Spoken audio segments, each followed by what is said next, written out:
This is Winnipeg Sports Talk Daily with Andrew Hustler Paterson and Michael Remis.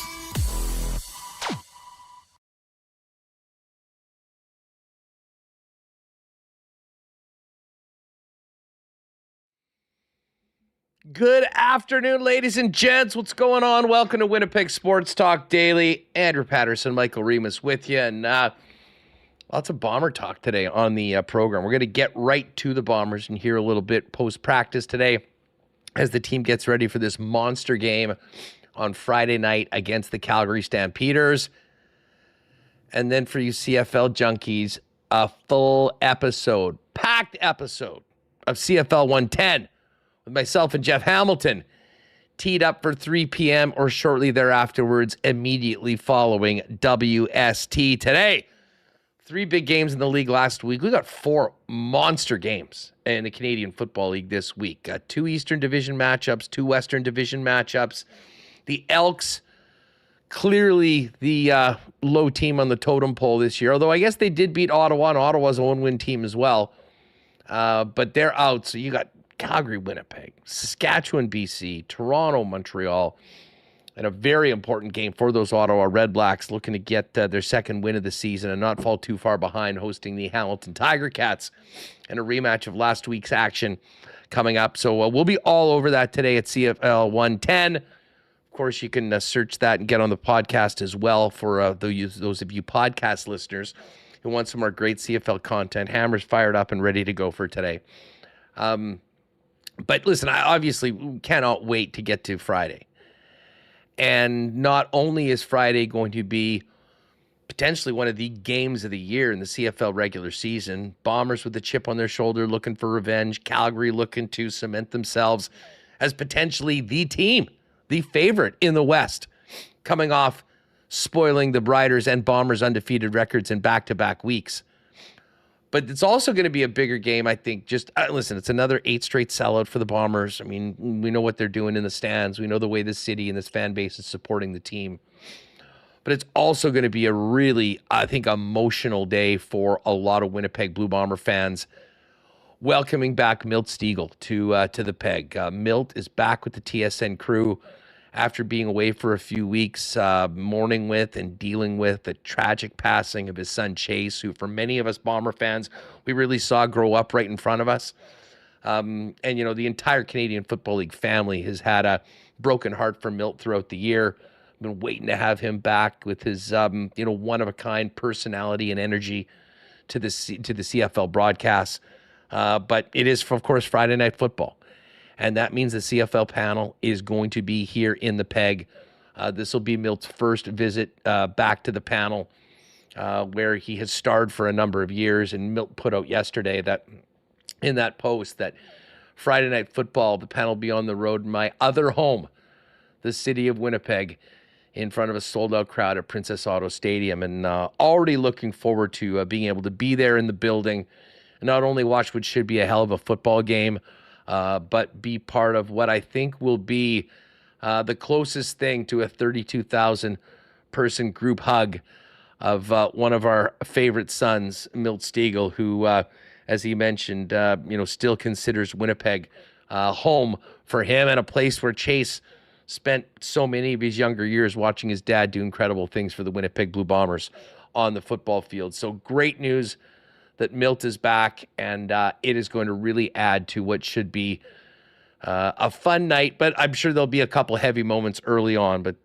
cannot wait to see Milt in person, and cannot wait to see the Bombers go at it with the Calgary Stampeders. As I mentioned, CFL 110 right after today. We'll get to some Bomber talk in just a minute. We're also Listen, these are a couple of the most dead days of the entire sports calendar of the year. We had the Derby last night. We'll touch on that with Michael Remis when he joins me in just a moment. We got the All-Star game tonight. But we got to talk about this Jays series so far. And this is the time where everyone takes a little bit of a moment to kind of scan the league and see where things are at. The Jays far beyond most people's predictions and projections of where they'll be. So our guy Josh Goldberg is going to jump on with us, and we'll talk about the Jays season so far, look ahead to the second half, and talk about the Jays' potential to maybe make some noise in the playoffs and what moves they might make as well as we get closer to the postseason. Ken Wiebe's going to join us today as well, talk about the Morgan Barron deal, his thoughts on what may be happening behind the scenes, as well as the rest of the NHL offseason, and more on the local scene. And then our pal Brian Munz with Golf Manitoba, going to join us from Southwood, round 2 of the Manitoba Amateur. It was a 9-way tie for first after the first round. And I have a feeling that we're not going to be seeing as many red numbers today with a little bit of windier conditions out at Southwood. So Munzy coming up a little later on. We'll hit the cool bet lines, talk about this All-Star game tonight, as well as get some picks because they are back at it at Assiniboia Downs tonight with another night of live racing. Remo with a couple big wins last night, feeling pretty good about himself after his biggest day of the year with our head-to-head picks contest between the two of us here on Winnipeg Sports Talk. Listen, just before I bring in Michael Remis, shout out to everybody. Love the comments in the chat about Milt Stiegel. Should be a great one coming up on Friday, and a great opportunity for Bomber fans to remind Milt how special he is to all of us here in Winnipeg. And, of course, a huge thanks to the sponsors that make the show happen each and every day. Of course, Princess Auto Stadium, Princess Auto, great supporters of ours. Our friends and partners at Coolbet Canada, St. Vital Dental Center, Manitoba Battery, Canadian Club, Rollies Transfer, F Apparel, Aikens Lake Wilderness Lodge, thinking about everybody still dealing with those fires up in the area. Of course, Royal Sports, Boston Pizza, Little Brown Jug, the Gold Eyes, who begin their road trip today, Assiniboia Downs, and, of course, Breezy Bend. An extended Breezy Bend golf report today with Brian Munz from the Manitoba Amateur. We'll also get to a Why Not question of the day for non-Autocorp at Waverly and McGillivray, and we will dive into some fan feedback from all of you in Fans First. Fan feedback coming up on the program today. Michael Remis, what's going on? How are you today, my friend? Feeling good, wearing my Mariners hat in honor of Cal Raleigh's home run derby win. First player from Seattle since Ken Griffey Jr. to take it down yesterday. It's a pretty long event. I had it on my tablet doing work around the house, and these guys are just smacking dingers. Really missed Chris Berman last night. I needed some back. I needed that. Doesn't feel as impactful without that, but doing all right. Look, nice episode of CFL 110 coming up. MLB All-Star Week, exciting times, Huss. Yeah, I mean, listen, maybe not the most exciting of the entire... I do love the Derby. I saw some people saying yesterday online they would prefer it to go back to the 10 outs Derby. No way. The Derby was unwatchable when it was just outs because guys would just not take pitches. And, the last thing you want to do is guys not swinging in BP. Which is basically what it is, a glorified BP session. But anyways, I mean, listen, it was fun. I missed about half of it. I caught the end. What I wasn't aware of was the technology they're using now to measure these bombs, Remis. And we had a measure off, and the big dumper who ended up winning it only got into the finals by literally a fraction of an inch, which kind of blew my mind at the technology they're able to measure these balls at now. Yeah, so they had a tie for the last spot to advance to the second round, Cal Raleigh and Brent Rooker, and they were tied for 17 homers. And so we thought there was going to be a swing off, but no, the tiebreaker is, okay, who had the longest home run? And they measure it to the decimal place. So here it is. Cal Raleigh at his 470.61 feet. And Brent Rooker's was 470.53 feet. So many saying Brent Rooker got robbed, that there should have still been a swing off, that how accurate is this measuring technology. I did enjoy a tweet out there, Huss, that was, back when we used to watch the home run derby, the current home run derby is, it was this many feet, this launch angle, this exit velocity. And the home run derby in the 90s was back. So bit of a different kind of home run derby in terms of all the analytics you get. Well, we'll touch on this later on when we get to the cool bet lines, but I was just in the lock shop with Dusty and we were, talking about the game a little bit, and I pulled this up on Cool Bet, and I was wondering, they had player pitching props. Like, what would the pitching props be for an All-Star game? These guys are only going to go in and play, one inning. I mean, I guess do they get a strikeout or two? They now have odds, Remis, on Misiorowski, the rookie phenom from the Brewers, Paul Skeens, Tarek Skubal, Aroldis Chapman, and Edwin Diaz on the velocity of their first pitch of the game. There's a lot of ways as sports betting has grown that there's a way to get in on a little action on games. This is something I have never heard of. And to be honest, because my interest in the All-Star game overall, while it is the best of the All-Star games sometimes, they've kind of lost a lot of luster. This could be a fun thing to monitor for a bunch of the guys that are be going in tonight's game. We'll hit that a little later on the Cool Bet lines. But fun night last night for the guy at Cal Raleigh. I was going over his numbers earlier today, Reem. Like, he had a 34 home run, 100 RBI season last year. 38 bombs already this season. 82 RBIs, leading the majors in both. On the verge of one of the great seasons of all time and almost raising the bar for power from the catcher position for your M's. Yeah, again, he's having an incredible season. Second to Ken Griffey Jr.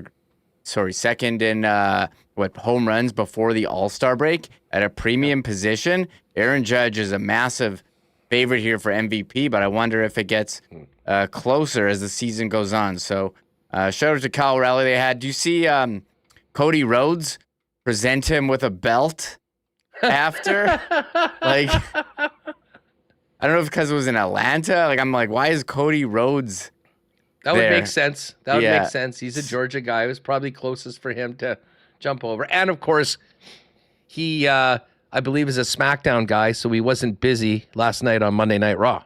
Yeah, so it was a nice event. I don't think the All-Star game has as much luster. Like when I was a kid, I liked it maybe because I was a kid. You get to see all the best players. I think now you get to see, you couldn't watch them all on TV before. Now you can watch any game at any time, like on your phone. So maybe not as exciting, but a good marketing event. I think it was fun. Saw some young stars. O'Neal Cruz was, make a good run, hit the longest one of the night. So I thought it was exciting. You saw some big bombs. I liked it. One other young star that was in the game. Did you see the kid that climbed the wall and caught one of the homers over the wall, creating much controversy on Junior Caminero? When he's like, I did see that, yeah. That was wild.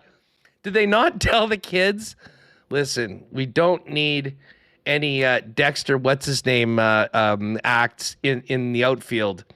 We want home runs here, folks. We do not want you to grab him. Now, I believe they did credit him with a homer, but they had the camera on the kid after, and he made this incredible catch and then realized this is probably the one time in your life where nobody wants to see that catch made. They want to see the bomb because it is a home run derby. Yeah, the only Blue Jay sighting we had last night was Vlad Guerrero Jr. coaching Junior Caminero, who had a really nice tournament or derby as like the unknown guy who was a replacement in. So we did get Vlad Guerrero Jr. in there, and I like seeing all the players get wowed by how massive some of these bombs are. So nice event. The games tonight, and that was at WNBA last night. I should have said this on the show. I took Angel Reese over 14.5 points. Count it. She was on fire. You texted me that. Listen, I'm way more into the bets over at Cool Bet for the most part than Remis is. And we're texting later on about the horse picks. And he says, oh, yeah, by the way, I had Angel Reese over 14.5. And I'm like, WNBA props for Reem. Here's where we are, the middle of July. Not much going on right now. It was a bad line. She's been on a heater, and they hadn't adjusted. So count it. We'll see if I can hit some other WNBA. Maybe tonight in the lines. We'll have to look through it. Hey, couple things from the chat right now. Warren Monroe, just back from Iceland. I wore my WST hoodie a lot in Reykjavik, but it didn't get recognized this time like it did on my flight to Hawaii. I'll say this, Warren, we appreciate you repping the WST brand on your worldly travels. And yeah, we need to up our podcast numbers and YouTube demos from Iceland. So it's a start. It is a start. And I see Ron P. What's going on, Ron? Oh, Ron, I missed the show yesterday. Did Andrew catch a master walleye? I did not. Had a couple close ones. Shout out to Wayne Larveld, who was there with Mark, who won the auction from the HSC Foundation. And Wayne kind of got cucked by the fire because he caught a 29-incher at about 11 a.m. on Wednesday. And unfortunately, by the time we finished the shore lunch and went back into what looked like the apocalypse before everyone got emergency flown out of the area, the last thing on anyone's mind was master walleyes. But hopefully I'll have the opportunity to do that a little later on this summer. Right now, though, the concern is just saving the lodge and getting to a safe point where our friends at Aikens can get customers back. All right, Reem, well, listen, we're going to get to some Jays talk with Josh coming up in a minute. And I know we'll really focus in on, the hockey topics of the offseason with Ken. We will hit a little bit of golf later on. Holy smokes, though, is this going to be a great week in the Canadian Football League? And, from the CFL 110, which we've got locked and loaded right afterwards, and talking to Dustin, who's actually not going to be in Winnipeg for Friday Night Football. He's going to be out in Montreal doing the Toronto Montreal game. Just spending the morning going through all this stuff. This is a huge week in the CFL, and I don't think it's an exaggeration to say that if we want to circle this weekend on the calendar and fast forward to October as we're finishing up playoff races in both the East and the West, this could be one of the most impactful weeks of the year in the season. I mean, just right here in Winnipeg, the Bombers already with a loss to Calgary, with the Calgary Stampeders at home with a chance to get one back on Calgary and tie Saskatchewan for at a 4-1 record and drop Calgary to 4-2. You've got BC hosting Saskatchewan. A BC win would put them to 4-3. Sask could be 4-2. The other way around, Sask would be 5-1. They'd be 3-4.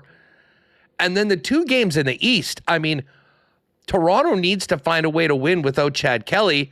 And I don't think it's a stretch to say that Ottawa is playing for their season on Sunday night in the rematch against the Hamilton Tiger Cats. I mean, every one of these games, very intriguing, and I think hugely important in the big CFL picture as well. Yeah, you have, like last week, you have all divisional games, and Edmonton is on a bye, so you're going to have all the best teams in the league playing. And you look at, Toronto, Montreal, they're trying to stay in it, and Montreal's, wants to keep their foot on the gas to keep pace with Hamilton while they don't have Davis Alexander. Winnipeg wants revenge from the Stampede Bowl. BC can put another dent in Saskatchewan, win again. They're at home on Saturday, so I do always like BC at home Saturday night, and Ottawa's been pretty good at home, at least last year they were, but Hamilton's showing to be a serious threat. I do wonder, I'd like to see Hamilton against some of the West teams. I feel like, the East usually is a bit lower tier than the West. I mean, let's see Bo Levi. Let's see him do that against Calgary, Winnipeg, BC, Saskatchewan. And I feel like anyone, you can beat up on Toronto, Ottawa, Edmonton right now. So when do the Bombers play Hamilton? The Bombers get the Ticats September 12th in Hamilton, and then the Ticats are back here on the 27th. I listen, and I probably won't actually follow through with this because I'm usually pretty confident in the Bombers. And if I'm throwing a 20 down on the game, it's almost exclusively on Winnipeg to win or cover or whatever. But if there is one game, Remo, that history has told us to fade the Bombers, it is the time that they go to Tim Hortons Field. They never seem to beat the Ticats in the regular season, no matter what the records are of the teams. That is pretty funny. I do remember that game where they were having such a great season and went and laid a total egg a couple of years ago. But I'm looking at Hamilton right now. I mean, their losses are against Calgary and against Saskatchewan. The win was against, Montreal, who did not have Davis Alexander. Win against Toronto, win against Ottawa. So I know Hamilton's got this 3-game win streak and Levi's chucking up to Kenny Lawler, but I'd like to see them do that against, one of the top teams in the league. And those are all in the West right now. Yeah, exactly. It is tough to determine a lot of the, the wins so far. I mean, if you would have told me that everyone would be so horny for Calgary as maybe the best team in the league, and that Ottawa would have one win this season, and it was on the road in Calgary with their third-string quarterback, I mean, there are some things that don't really make sense so far. And maybe when we look back, what won't make sense is the Bombers getting buried the way they did at McMahon Stadium 2 weeks ago. But this game between Winnipeg and Calgary is going to be a real measuring stick, I think, for both teams. I mean, was that somewhat of a fluke where the Bombers checked out and on the bye early? Or is Calgary coming into Winnipeg with the best defense in the Canadian Football League and a quarterback in Vernon Adams that is heating up and getting better and more comfortable with his new teammates by the week? That's a very good question, Hussar. Is Calgary heating up? I think the Bombers, we talked with DT yesterday, they have not played well for whatever reason going into a bye, but coming out of the bye is when they play some of their best football. Since 2015, coming into this season, they were 18-4 after a bye. They did win week 2 this year, their first game of the year. So that is 19-4 since 2015 after a bye. Best in the CFL. So the Bombers have shown that they're prepared. They already got to look at Calgary. They've taken another week here to change whatever their game plan, make adjustments. I'm sure they'll be okay. But for Calgary, you just had a crazy week where you go in on Friday. You think you're playing Friday night in Regina. There's a delay. Game gets postponed. You're sharing bunk beds in dorms. Now, I don't know if they were actually bunk beds, but you're sharing dorm rooms at the university there, and they went back and pounded Saskatchewan, even though they had a couple turnovers. So Calgary, Vernon Adams, I think we talked before the season, like outside chance at MOP for him. He was on his way last year having a great season, but when you have the opportunity to bring back Nathan Rourke, I think you take it while VA was hurt. But let's see, he's got something to prove, and good for them. They haven't had the quarterback play the last couple of years. They're getting it. Mills has had big games on the ground, and the defense, I haven't even mentioned them, lowest points allowed in the league at 91. So really, really impressive stuff from Calgary. I like to see them keep it going forward, and it is amazing how their Grey Cup odds have jumped, one of the longer shots to now at 4-1, one of the more favorite teams. Yeah, no, they were the longest shot on the board at the beginning of the season at 23-1, and which I don't know if really made sense. I mean, I had a lot more confidence in Vernon Adams at QB than anybody that was being rolling out for the Edmonton Elks, and that has been proven to be very much true. But yeah, Calgary's now 6-1 behind only Montreal, who is the favorite, Winnipeg, and Saskatchewan. We will have a bunch of Bomber audio coming up, including something that I wasn't able to get to last week, but Zach Caleros weighing in on is Joey Chestnut the greatest athlete of our generation. We'll touch on that a little bit later on. But we're going to talk some Blue Jays first up because it is the All-Star game tonight. Blue Jays have had an incredible first half. We got to look ahead to the second half, what they might do, and appreciate this great first half. Josh Goldberg up in just a minute. But I do want to remind you that, folks, if you've got a move coming up for you and your family, to lean on our friends at Rolly's Transfer, the most trusted name in moving in Manitoba. Family owned and operated, now into their 7th decade of servicing Manitobans. Rolly's is famous for their white glove treatment, and that's why they become the most trusted name in moving in Manitoba. So hit them up at Rollies.com. You can check out everything they do at their awesome website, but click on that request an estimate tab. Let them know when and where you're moving and what needs to be moved, and they'll turn it around with a great quote to get you that white glove treatment that Rollies is famous for. And of course, you can also maybe get your stuff moved in the new Winnipeg Sports Talk truck, which you'll see around. By the way, if you do see that truck, snap a picture, tweet it to us. At the end of the summer, we're going to put everyone in a bit of a draw for a prize that sees the WST truck out on the road. For all your moving needs, make it Rollies. Find out more, request an estimate today over at Rollies.com. For all your dental needs, go lean on our friends at St. Vital Dental Center with a beautiful new facility at 167 St. Anne's Road with convenient free parking right behind the building. Our pal Dr. Terry and his amazing staff would love to take care of you and your family, as they've been doing for generations of Winnipeggers and Manitobans for years, serving customers from 6 months all the way to 99 plus, with everything from cleanings and checkups to things like dental implants. Find out more on everything St. Vital Dental Center can do for you and your family online, and make an appointment to pop in and see him. Tell him WST sent you at stviteldental.ca. Big weekend coming up. Super Spike weekend, Comedy Fest, Bombers at home. It's going to be a fun one. Weather looks pretty good too. Touch wood so far. When you're popping by your local Manitoba liquor marts, I know you're going to be looking. If you're thinking about whiskey, you're going to be jumping on Canadian Club, Canada's oldest, most famous Canadian whiskey. But CC is now also available in their new club pack. 4 CC and gingers, 4 citrus smashes, and 4 of the half and half. You can try them all. The club pack of Canadian Club, a great addition to the to your summer options when it comes to cocktails, pre-mixed in cans, available at your local Manitoba liquor marts. All right, let's welcome in our pal Josh Goldberg of Blue Jays Nation.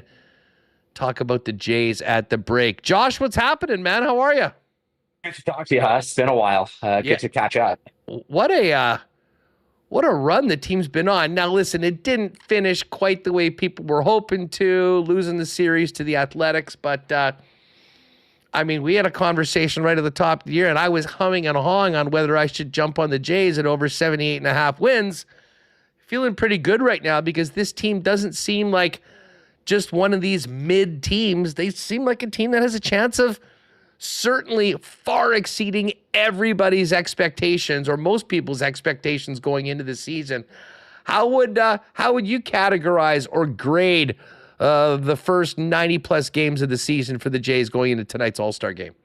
A+, honestly, relative to expectations. I don't know how it could be anything other than that. Like, we came into the year, we talked in spring training about what was a reasonable expectation. I thought a 500 team, give or take, like maybe they could win 83 games or something like that if everything went right. And the craziest thing, not everything has gone right this season, and they're still in first place at the All-Star break in what's always a tough division. Yes, it hasn't been the usual this year. There's been some weird stuff from obviously the Orioles, the Red Sox, although they're hot. The Yankees have been inconsistent. The Rays are really, it's status quo from them. But the Jays deserve full marks for winning, honestly, in spite of some of their best players, cough, Vladimir Guerrero Jr., not really playing to the level that has been accustomed of them and expected of them. So, like, it's been really encouraging, really surprising in a pleasant kind of way.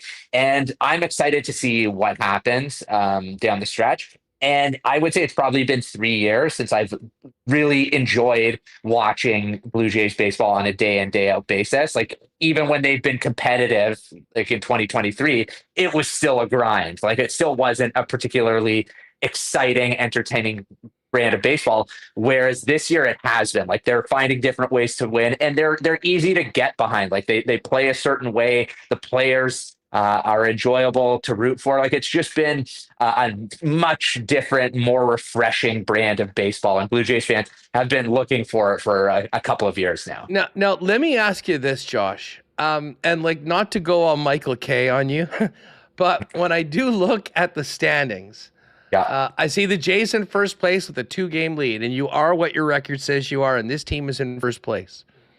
They're 14 games above 500 with a plus 17 run differential. The Yankees are 10 games above 500 and are plus 111. Hell, the Red Sox and the Rays are plus 61. Is there anything to be concerned about that stat, the fact that it is so close to 500 for a team that is 14 games above 500? Like, might that come back to the mean right now? Or is this the sign of a team that is able to, night after night, win these close games, which is exactly what you're going to have to do if you want to start getting some wins in the postseason? I think it's actually a really interesting thing to look at. I think I could see both arguments. Like, I do think that having a lot of experience playing close baseball games and winning, like you said, in the kind of a postseason manner where you're grinding out at bats and your bullpen is putting up zeros. That's what you have to do to win in October. We've seen it time and time again, and obviously hit home runs. And they've been doing a lot of that really since like the first 35 games of the season where they couldn't really hit. The switch is flipped on and they've been a completely different team. But yes, like, you want some more lopsided wins. Obviously, easy wins in the regular season are what you're looking for to kind of take pressure really off of your bullpen, because if you continually rely on tight, close one-run ball games and you put your bullpen under that kind of pressure on a consistent basis, then it's fair to wonder how they're going to hold up in September. And then obviously, if you want to play in October and then deep into October. But like, the good thing is that the Blue Jays have bought themselves some breathing room and some goodwill. Like, they're a clear-cut buyer. I don't think there's any situation that could happen in the next couple of weeks realistically that's going to change that strategy. So I think they're in a position where they're going to be able to get better and look at the areas that they need to improve in. And I do think adding another reliever would help kind of take some of the pressure off of any number of guys. Jeff Hoffman probably top of the list.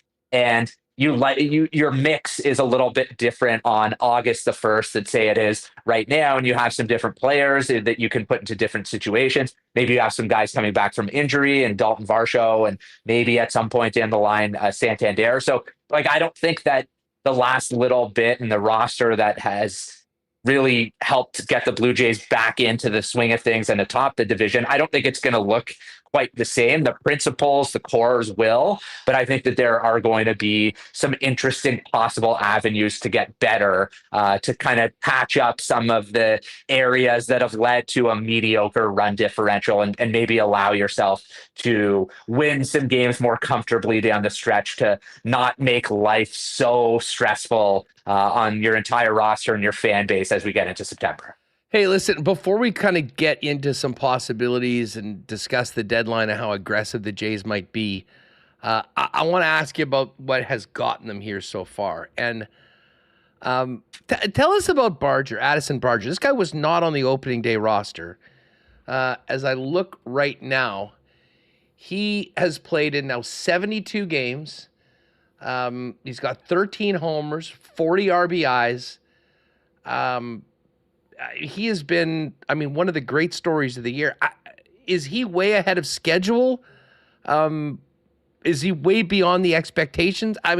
Where were you at on Barger, and how would you categorize how important he's been to the team?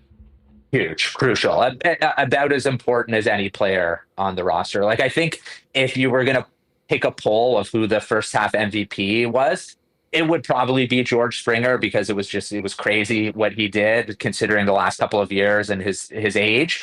But in terms of unexpected development, Barger would be the guy, because how many years have we been talking about this, like you and I, and just in the Blue Jays ecosystem about the just desperate need for a left-handed bat with some thump. And like they were linked to Ohtani a couple of years ago, left-handed bat with power. They were linked, whoever you want to talk like to whatever degree, with Juan Soto, left-handed bat with power.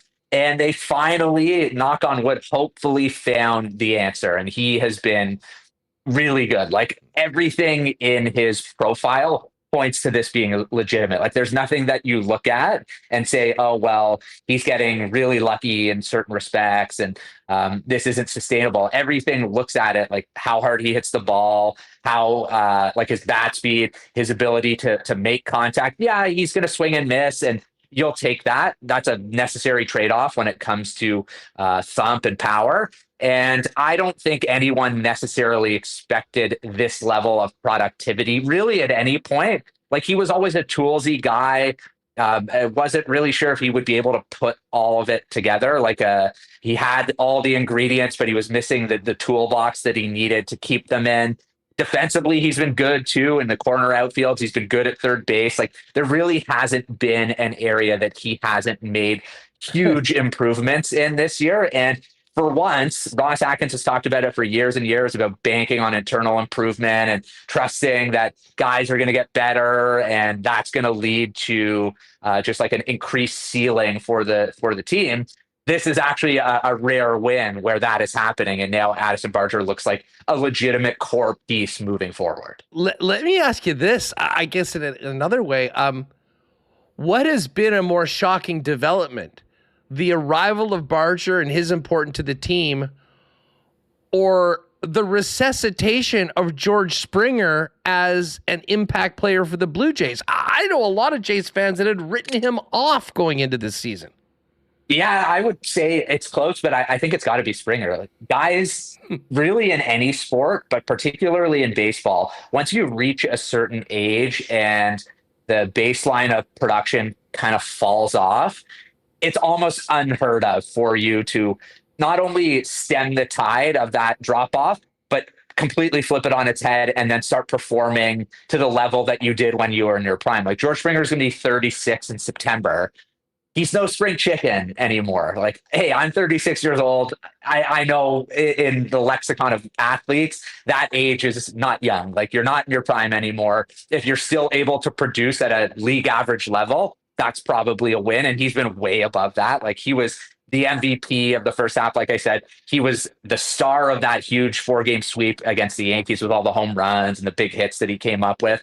And he made like a fundamental change to the way that he was going to go about his business in the batter's box this year. Like, yeah, he was going to swing and be more selective and try and do damage on pitches. And last year, and the year before, it just seemed like he was never quite comfortable and his bat speed wasn't quite there. And yeah, his bat speed hasn't really been a resurgence. It's been kind of in line with the last couple of years.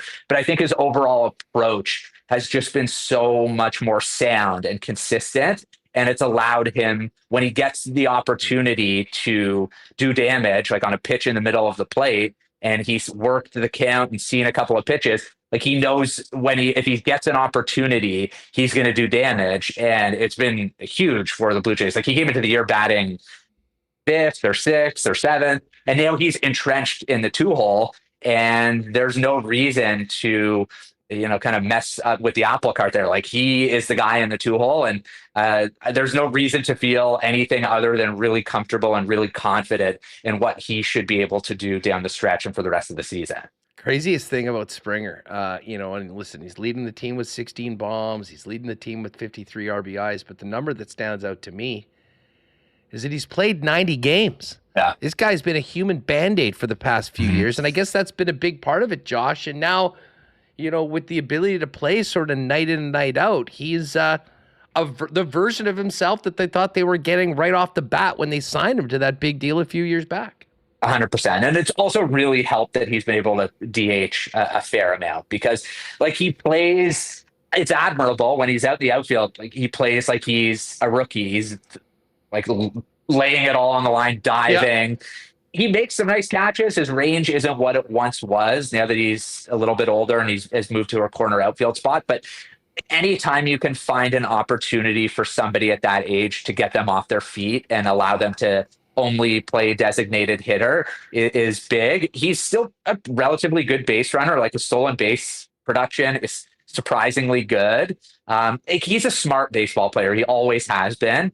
And it was troubling that, the Blue Jays really didn't get a ton out of the first few years of the deal. Like 2021, 2022, he was awesome. But like you said, he was just never able to consistently stay on the field.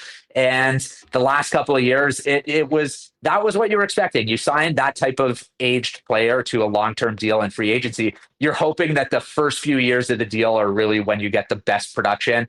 And then you just hope that the bottom doesn't completely fall out in like years 4, 5, and 6. And the first 2 years were good. Years 3 and 4 were really bad, and we're trending in a bad direction. And then to get that level of production in year 5 of a 6-year deal at that age, like I said, it's so rare in Major League Baseball, or really any sport, because the old saying about free agency is you're paying for past performance, not necessarily future success. And that was the case. Like in the first couple of years, he did deliver, but like it's been stunning, truly stunning. Like it was the last thing I saw coming. Like I thought there was a chance that if it continued in the direction it did the last couple of years, like he wouldn't be an everyday player anymore. And then are you assessing his just overall place on the roster? And myself and many others couldn't have been more wrong on that, because he's shut up every doubter and critic, and he's been their best hitter this year. And he was not on the short list of hopefuls to be that player in 2025. No doubt about it. Josh Goldberg with us from Blue Jays Nation, talking Jays at the All-Star break. Vladdy and Bo came into the season without deals. Vladdy got one, Bo didn't. Just thoughts on Bo's season so far, and has what he's done so far potentially changed his future with the Blue Jays? This is a really interesting conversation to have. He's had a kind of a strange year. Like it's been kind of at times empty where, like he gets on base, like he's hitting, but there hasn't been as much kind of oomph. And then he found it. I believe he's top 5 in the league in doubles at the All-Star break. Offensively, I would say by and large, he's been the player that you would come to expect. Maybe not quite as good as the hitter who led the American League in hits 2 straight years a couple of years ago, but he's been healthy for the most part. Defensively, you know what you're getting from him. It's not going to leap off the page. As long as it's not a complete disaster, you're probably okay with it. But I don't know what the future holds for him. Like, I really have been kind of grappling with this in terms of what kind of market he might have.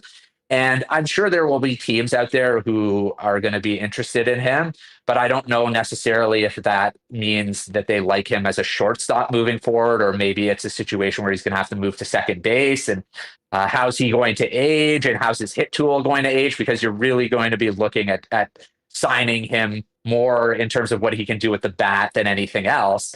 I have a hard time seeing the Blue Jays bringing him back. It could be one of those situations where like they agree to kind of stay in touch, and he sees what the market kind of holds for him. And if there's another team out there willing to really go heavy in terms of a long-term deal, maybe he brings it back to the Jays, and they have the opportunity to match it. And whether they do or don't, that's something for down the line. Or maybe the market doesn't materialize, and then you can sign one of these deals like Alex Bregman signed with the Red Sox, where it's shorter term with opt-outs after the first couple of seasons, and it allows him the opportunity to maybe go back into free agency in another year or two. But that comes with its own set of downside and risk as well. So I think that the story is not yet known when it comes to his future. Like if you ask me if I were to put a handicap chance on it, I'd probably say 60-40, 65-35 that he's playing for a different team next year. But I wouldn't be shocked at all if him and the Blue Jays found a compromise and he's back for at least one more year, and then maybe gives free agency another chance after 2026 if the market isn't to his liking. Josh, if this team wants to make some noise and finally win some games in the postseason and advance around and, be in the mix, and an AL, I think most people can agree, is wide open this year. Mm-hmm. When you look at, and we'll include the pitching here as well, who do they need more from? Ooh, it's really, I like the offense. I think they could probably use another bat, but for once, the last couple of years, it's felt like it's been near the top of the list. And this year, like in the right situation, sure. But I think pitching wise, they've just got to get better. The rotation has not been good. Like there have been moments where it's been good, but they don't have an ace and they don't really have anyone who you would even say is threatening ace level production right now. Like they have a lot of guys who you probably would say, well, if you start game 3 of a playoff series, we're okay with that. I don't know if they don't have a game 1 starter, and you could certainly make the argument that they might not have a game 2 starter as well. So I think an impact arm in the rotation would be very important and crucial to add. The prices are going to be high because there are a lot of teams buying, and there's like a finite number of sellers because the expanded playoffs, everyone can say to themselves, we're a good week away from being right back in the mix. And then conversely, you could say, well, we're a week away from firmly deciding that we're a seller. So I think the list of buyers and sellers isn't quite known at this time with a couple of weeks until the deadline. And I do think that they also need another high leverage reliever. The bullpen has been really good, and I don't think it's likely to fall off a cliff or anything. But Jeff Hoffman has been, let's say, inconsistent. When he's been great, he's been awesome. When he's been bad, it's been a disaster. And that's not necessarily a recipe for success in October. He really struggled last year against the Mets in the playoffs with the Phillies. I think another option to take some pressure off of him, whether it's competition in the 9th inning or moving him back to the 7th or 8th. Hopefully Jimmy Garcia is back at some point soon from that ankle injury. He's had kind of a tough go. That could be a boost as well. But starting pitcher, high leverage reliever, whether it's a closer or just somebody who's accustomed to pitching in big spots, those would be the 2 areas that I would look at most as most pressing for Ross Atkins and the Blue Jays to find a way to improve when the July 31st trade deadline comes around. You know, Josh, you were talking about thump and maybe adding a bat. Could that bat be Anthony Santander, the bat that they thought they were getting when they signed him in the offseason at the beginning of the year? That one's really interesting to me because, like, in theory, 100%, because he's got that switch hitting ability and then he can hit from the left side. He's got a ton of power, but I don't really have a great sense of this shoulder injury. Like I get the impression it was more severe than was first thought. And those are tough, man. Like anytime you hear of a wrist or hand injury or a shoulder injury for an offensive player and somebody who hits for power, you're always worried about how that might impact them in the short term. Like, I don't think there's anything that leads us to believe this is going to be a long, ongoing situation beyond the rest of this season. But like, I think he needs to, whenever he comes back, if the Blue Jays are playing well, he's not a set and forget it guy coming back into the lineup. Like, I think he has to show A, that he's healthy, and B, that he can be more productive. Like, he really struggled before the injury. I think the injury was a big part of it, but he was hitting like a $180. His OPS was well below league average. He just never really looked all that comfortable. And in theory, it would be awesome. That's what you're looking at, like an internal trade deadline acquisition. But I think that he has some hurdles that he needs to get over if he's going to be able to accomplish that and really make an impact that the Blue Jays were envisioning when they gave him all that money and that 5-year deal in the offseason to be kind of that middle of the order bat that they've been looking for a handful of years. Josh, listen, with the way that this team played throughout the first half, expectations have increased, and justifiably so. What do you think the realistic chances are of this team, A, being a playoff team? I think listen, you look at the numbers, it's like -500, -600. But what about winning this division? I mean, the Yankees are 2 back. The Red Sox, after getting rid of Devers, have won 10 in a row. The Rays are going the wrong direction. I mean, this is a wide open, but I mean, they are the team that everyone is chasing. So I would say they have a very good chance to make the playoffs. Like you said, the odds are very strong that they'll be in one way or the other. I think they have a realistic opportunity to win the division. I understand that the Yankees and the Red Sox, to the casual observer, you'd look at just based on their track record and some of their talent, that it's only inevitable that they're going to surpass the Blue Jays. And that might happen, but those teams have issues as well. Like the Yankees, the bullpen has been bad. The bottom of the lineup is not very good. It's once again Aaron Judge and then some contributions from some other guys, and then you're really left wondering what else there is. Their rotation is solid. Like they're in it for sure. The Blue Jays are not going to be able to stumble much.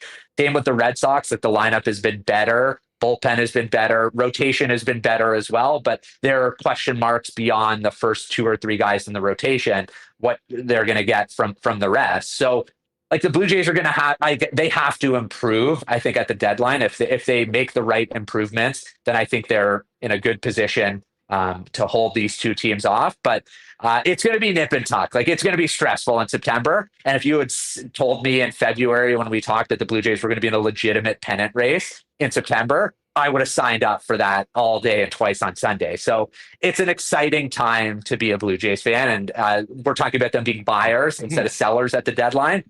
That's good stuff. That's what you're looking for as a fan of a team. You know, just last one, when it comes to being buyers and not sellers, I mean, I'm of the opinion that just because of the lack of any sort of success in the playoffs since Shapiro and Atkins got here, that this is going to be a management group that is incredibly motivated to be as aggressive as possible to change that narrative come October. And historically, when they identified themselves and operated as a buyer, they have been aggressive. Like I think every time they've been in a position where they've been adding at the deadline, I think they've added at least 3 players at every trade deadline where they've been a factor in the playoff conversation. So if that's the baseline, you can expect that there are going to be multiple new additions to this team. Mark Shapiro's contract is up at the end of the year. I don't know what the future holds for him. Ross Atkins has 1 more year left on his deal. If they bow out in the first round and Shapiro decides he wants to go somewhere else, is that a situation where a new president potentially comes in and wants to put his imprint on the team and bring in another general manager? And like the Blue Jays farm system isn't what it once was. They built it back up. It's getting better.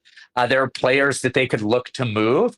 And in the right deal, my motto is always never say no out of hand. Like if there's a deal that you view as hard to say no to and makes your team better, but it involves parting with some of your top end prospects, you don't get these opportunities very often where you're in a position where you're leading the division and you have a chance to make the playoffs and ideally go on a run. You got to do whatever you can. You got to leave no stone unturned and do what you can to put your team in the best possible position. And I expect that that's what they're going to do. Good times for Jays fans right now heading into the second half of the season. Josh, fill people in on what you're cooking up over at Blue Jays Nation and where people can find it.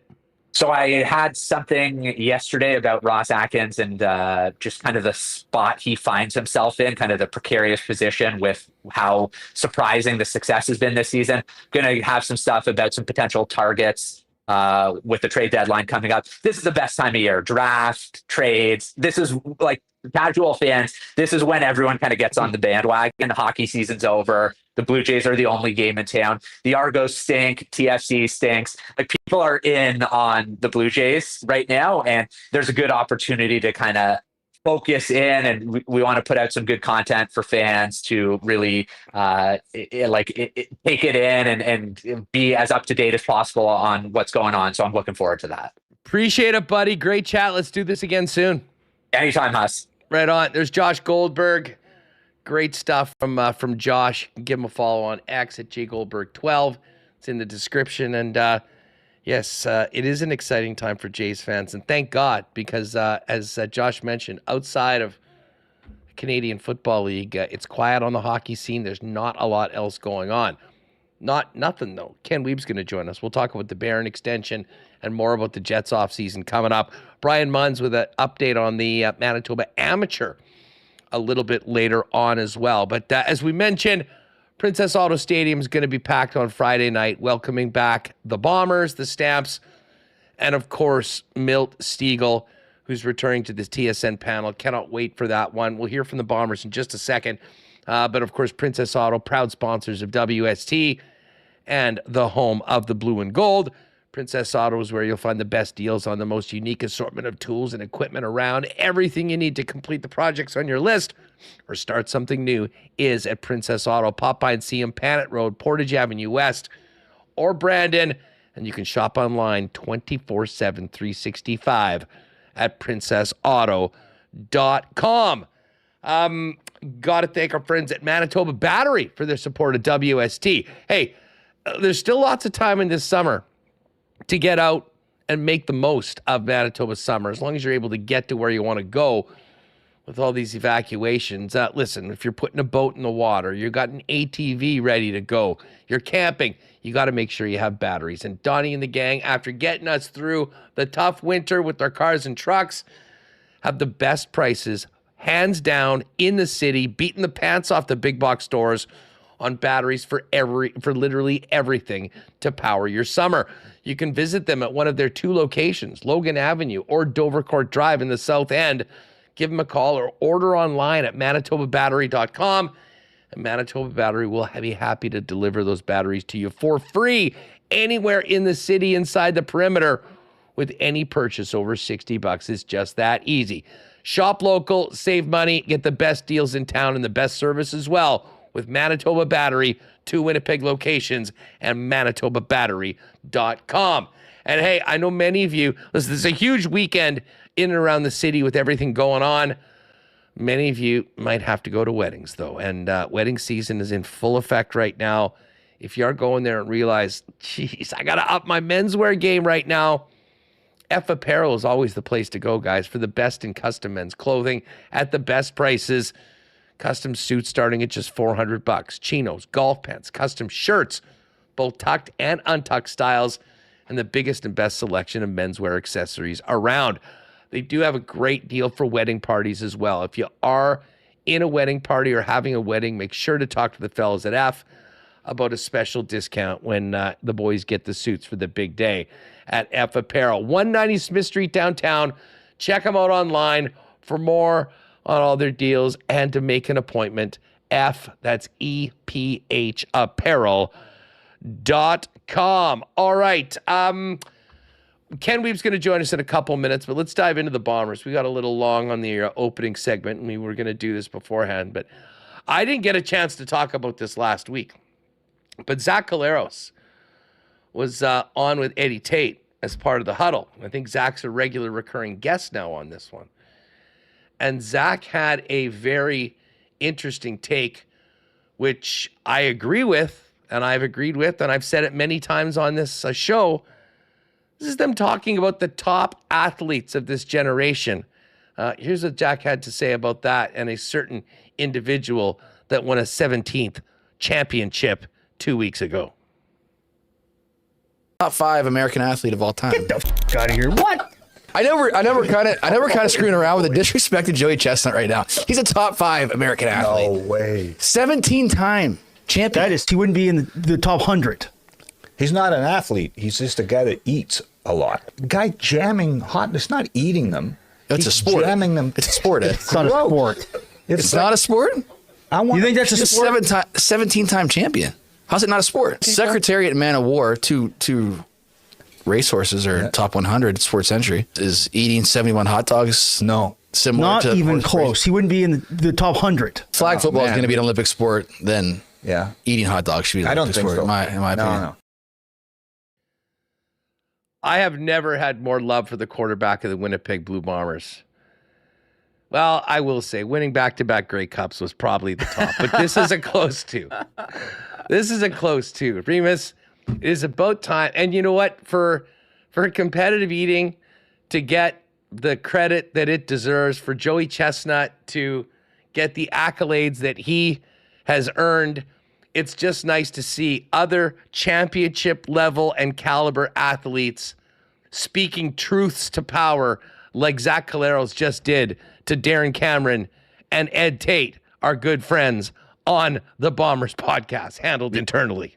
Yeah, if you can be the best at anything, pretty impressive. But if you can do that over a period of 17 years where you're pushing your body to extreme limits, yeah, I think Joey Chestnut's greatness should be celebrated. And you think Zach Collaros would be like a guy's like, well, that's not a sport. You know, you're throwing footballs and being tackled. That's a real sport. But no, given the guy respect for being the best in the world for 17 years, Well, I did get some buzz online, and DT couldn't wait. They're back from the bye this weekend. I think DT would ask him about anything about actual football, but no, DT got into the scrum and started firing off questions.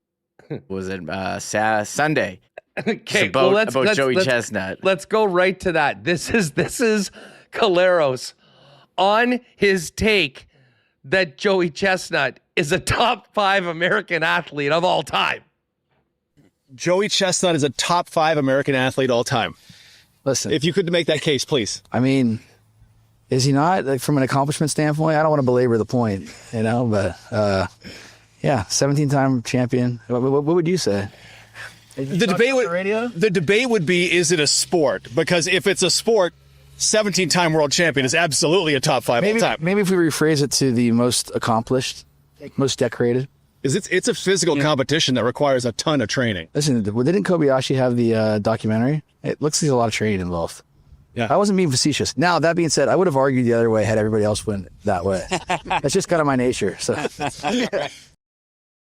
Remis, I think we may need to lean on Zach and book him in for July 3rd next year on Winnipeg Sports Talk for a special preview of Chestnut going for 18 yellow mustard belts.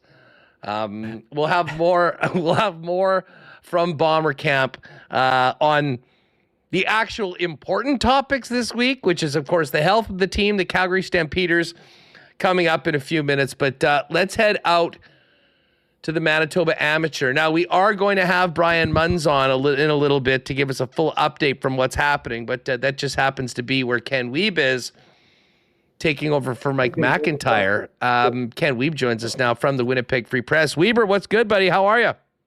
Great to be with you, Huss. Sorry about the delay here. It had been on hold with WestJet for 2 hours, so I went for the handoff. I gave Stacy the handoff, and hopefully she's going to bring her over the finish line here. So, just got to Southwood. Let's see what we got here. Anybody going low today? Drew Jones looks like he's the leader at this point. Nicely done. Munzy's going to come on with the full. Munzy's going to come on. Okay, good. He'll a little bit, so he can get us all the golf updates right now.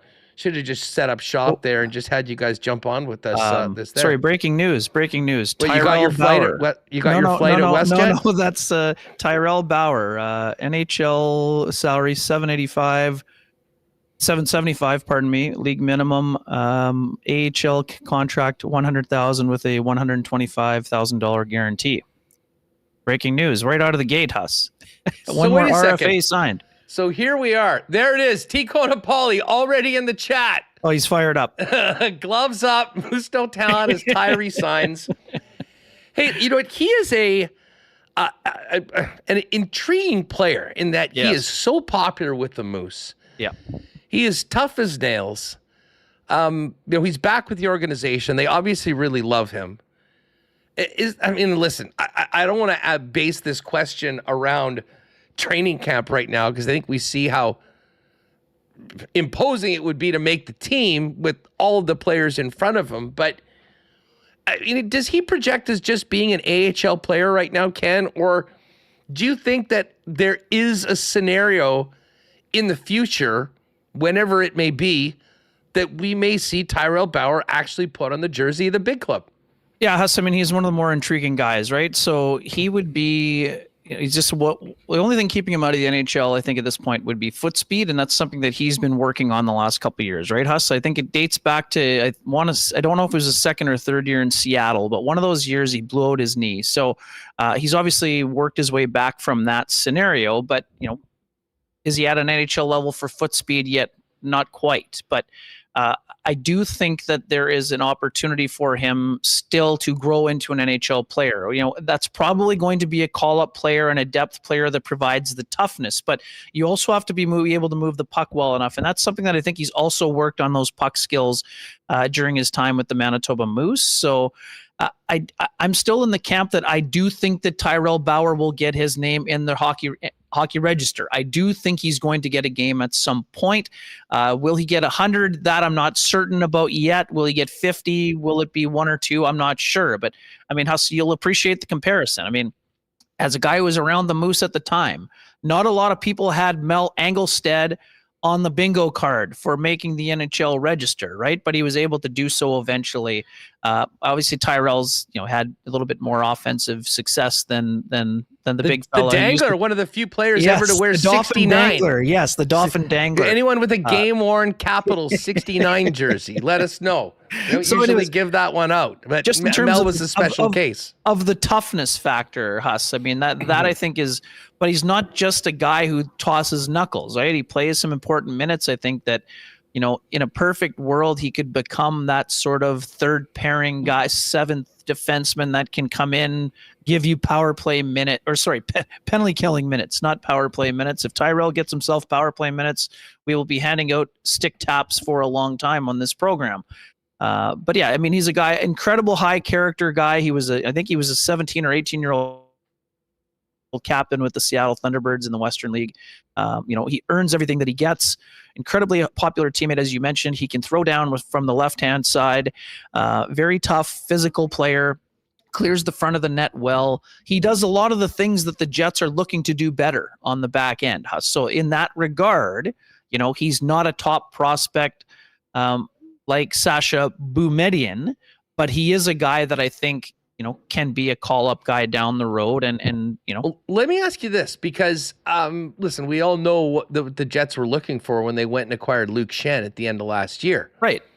Schenn has a huge amount of experience. I mean, he's won Stanley Cup, so I mean, it's probably unfair to compare a lot of aspects of what they've done. But I mean, how would you compare like the foot speed of a guy like Bauer to someone like Schenn, and knowing that Schen's in the final year, is probably his last year in the league?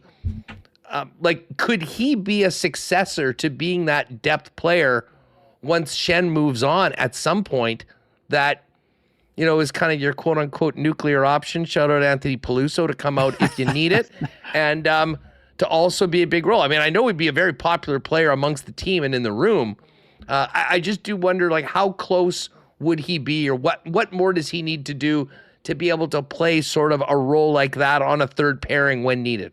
Yeah, Huss, I mean, I haven't watched the Moose enough the last 2 years to give you a, blow by blow comparison for foot speed, but I mean, he would have some of the similar qualities, but let's also not forget Luke Schenn was a top 5 draft pick, first round draft pick. So Bauer is more of a later round pick, that's a little rougher around the edges coming into the pro game, I guess is how I would describe it.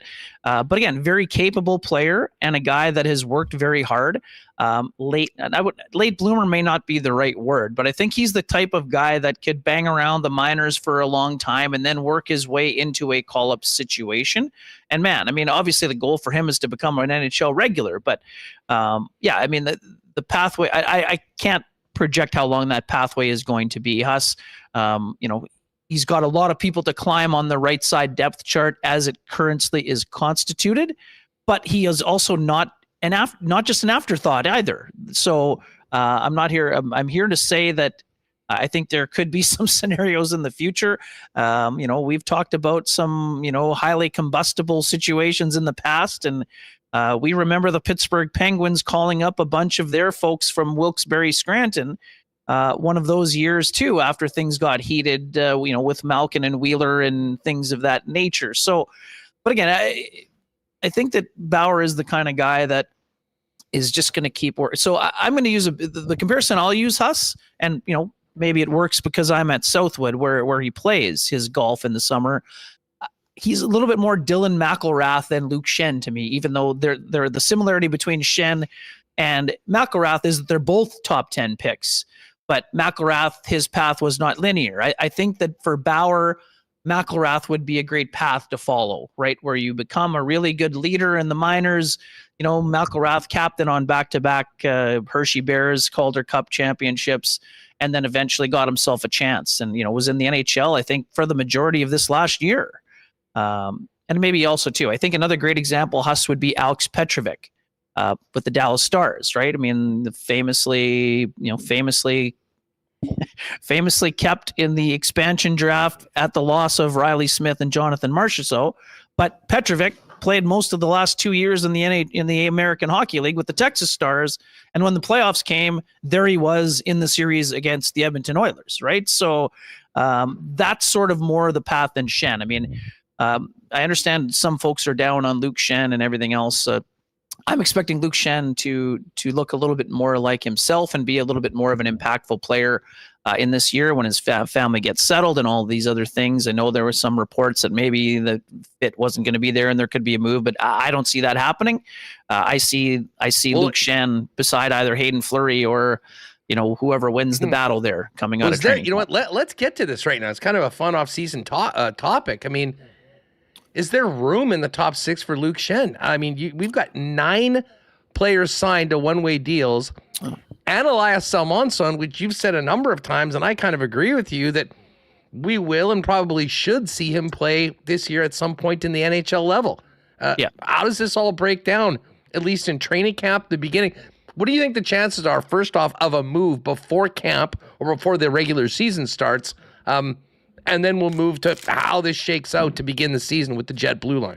Sure, Huston. I mean, I think Kevin Cheveldayoff, hinted or referenced it at the Taves presser, right? I mean, he did mention that, nice to have more than not enough, but you're not going to carry 9 in the season. I mean, that's not even including Solomonson. So, I see room for Luke Schenn. I see Luke Schenn starting the year on the third pairing with Hayden Fleury right now.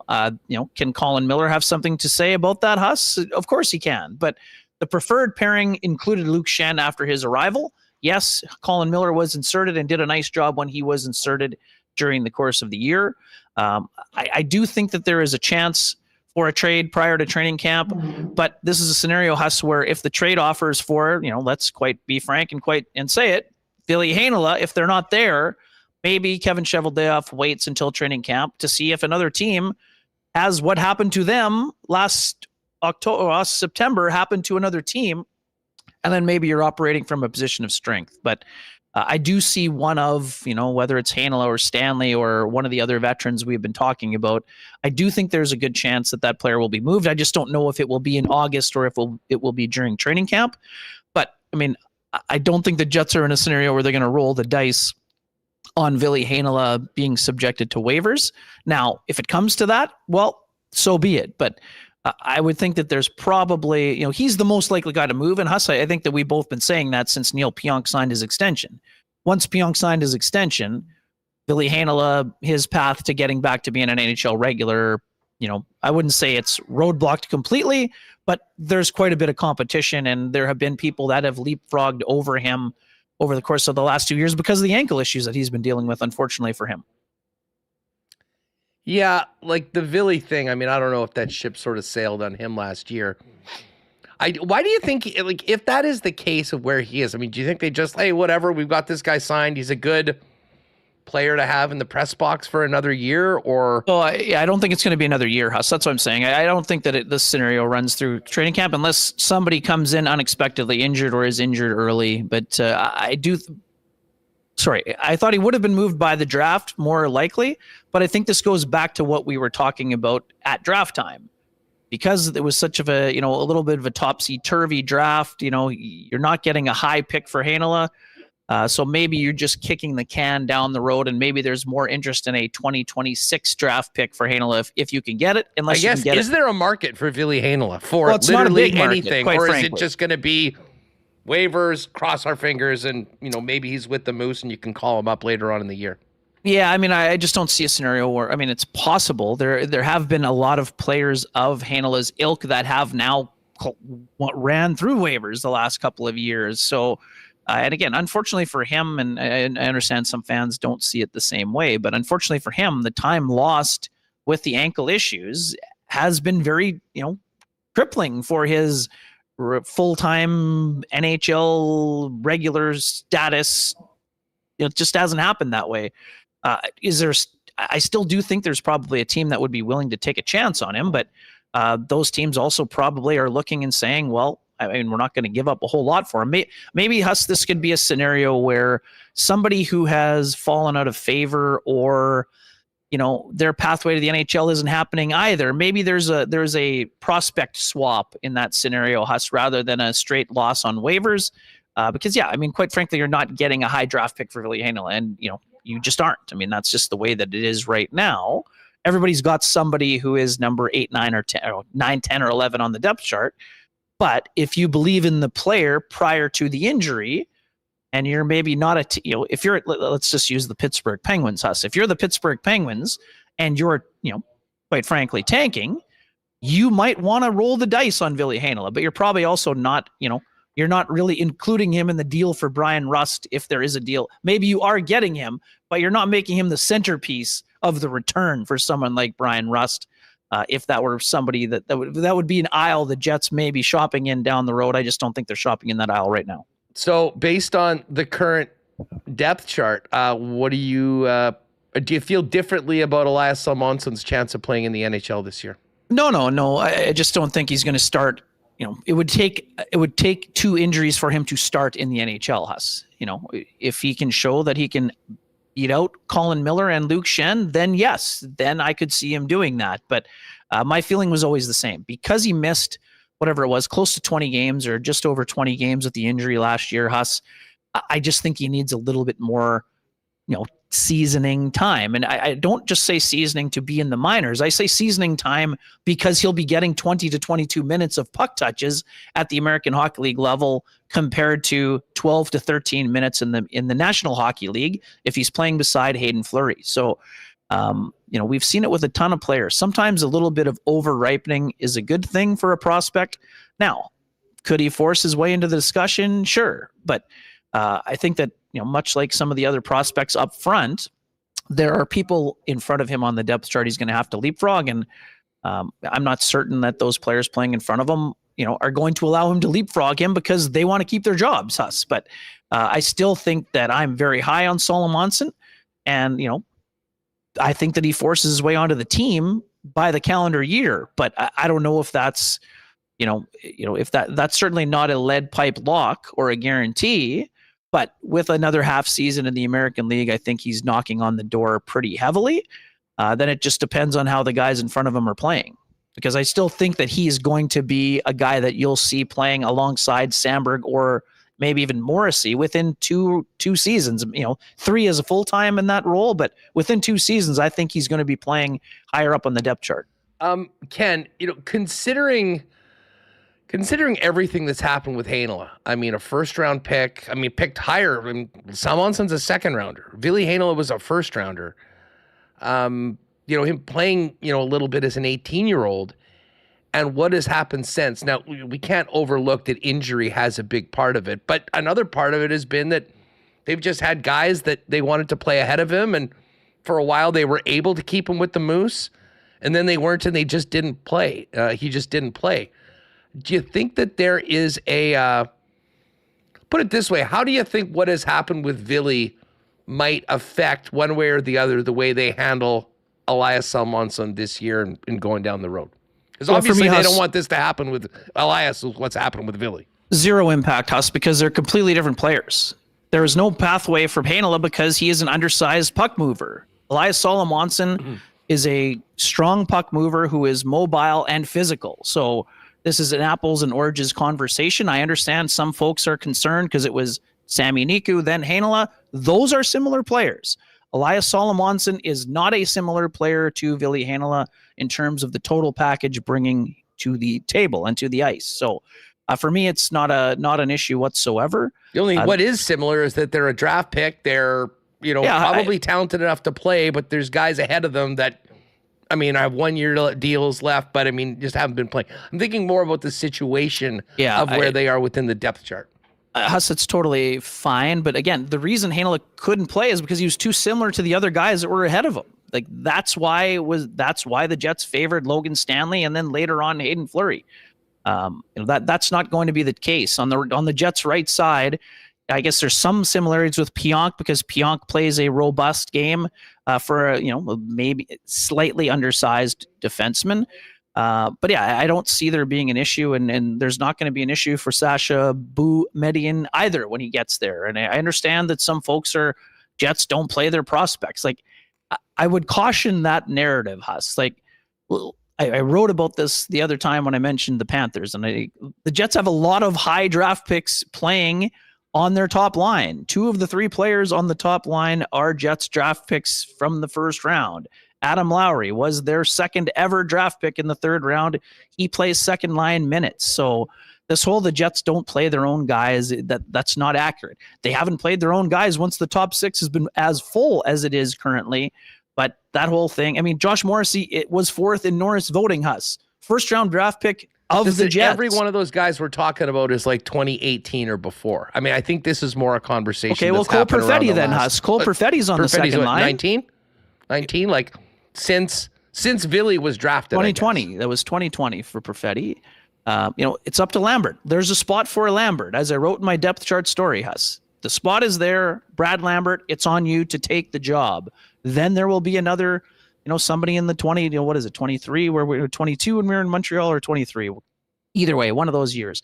And then Solomonson, he's a 2nd round pick, but he's viewed as like a bonus 1st round pick by the organization. So, and then Braden Yager, he's not a Jets draft pick, but he is replacing a Jets draft pick in Rutger McGroarty. So he will soon find himself, probably after 1 year, back in the NHL. So the cycle is spinning over. I understand it's taken longer than some people would have liked, but the cycle is not over for the draft and development policy. But the top 6 got filled up pretty fast, and filled up by guys who were, Blake Wheeler was a 91-point guy, Huss. So, it's not surprising that Jack Roslovic didn't knock him out of a job, even though he was a 1st-round draft pick, right? I mean, once the top 6 gets filled with high-end players who are producing, it's hard to find a room for that player. But I mean, even too, like Mason Appleton was a Jets draft pick in the 6th round that played on one of their most important lines for a long time. Ehlers, 10 years as a 1st-round draft pick in the organization. And then look at both goalies. Yes, Comrie left and came back, but both goalies are also drafted and developed by the Jets. So I totally understand the concern, but these are apples and oranges comparisons for me when it comes to Heinola and Solomonson. Outside of, like you said, there are people ahead of them. But I think that Solomonson, knowing that Miller and Schenn are in the last years of their deal, I don't think that was an accident. I think that by the time those deals expire, or even before, he's going to be pushing himself into the conversation, the way that people before him were able to do so, like guys like Trouba. Yeah, I'm with you on that. I mean, did Trouba never played for the Moose, did he? No, straight up, I think. Yeah. So same with Kopp. Yeah. So, I mean, yeah, he never. Sorry, I just meant it in terms of being a 1st-round guy who forces his way in. Yeah, for sure. Well, I mean, it seemed like they had a spot for them, and they just went, "Here you go," and they went and ran with it.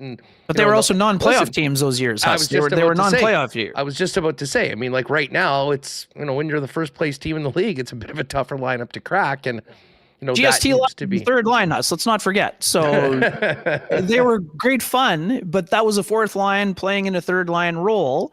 And then once these guys started to come in, then they found themselves back on the 4th line, which was more, suitable to their skill set. You mentioned the top 6. There's a massive hole in the top 6 now, as we all know, because Nikolai Ehlers is a Carolina Hurricane.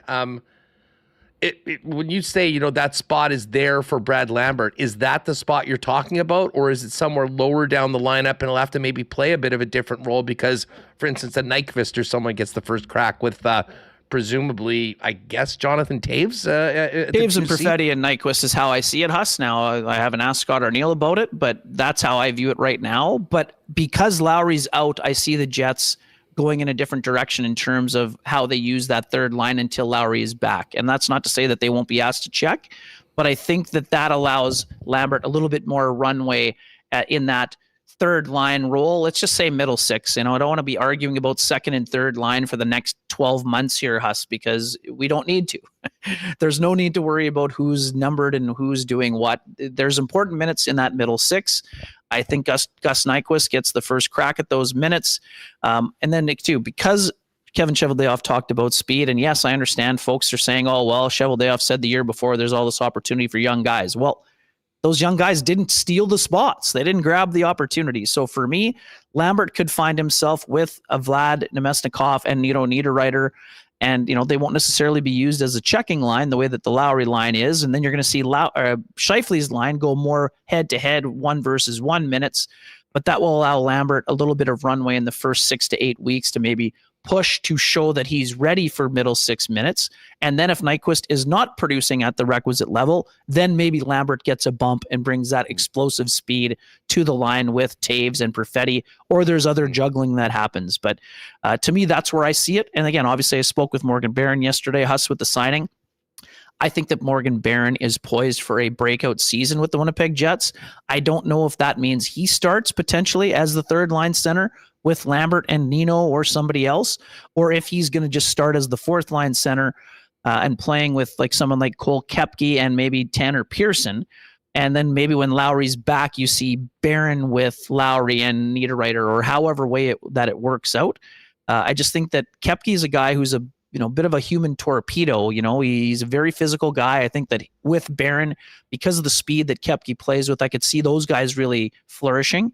And then Huss, quite frankly, I could see someone like Brad Lambert kind of scooting in with those guys too. But I mean, Nemestikov is a guy who could play second, third, fourth line, wherever you need him. He can play on the wing. So, even Barron himself, when I asked him about where he thought he might fit on the depth chart, he's like, I have no idea, and I don't want to worry about it. Like, he's going to get to training camp, and Scott Arniel will tell him who he's going out with, and then he's going to force himself into whatever the discussion is, whether that's playing on the wing or just filling in for Lowry right away. So lots of options for the Jets, and you're right. I mean, Ehlers, those 64 points are going to be hard to replace.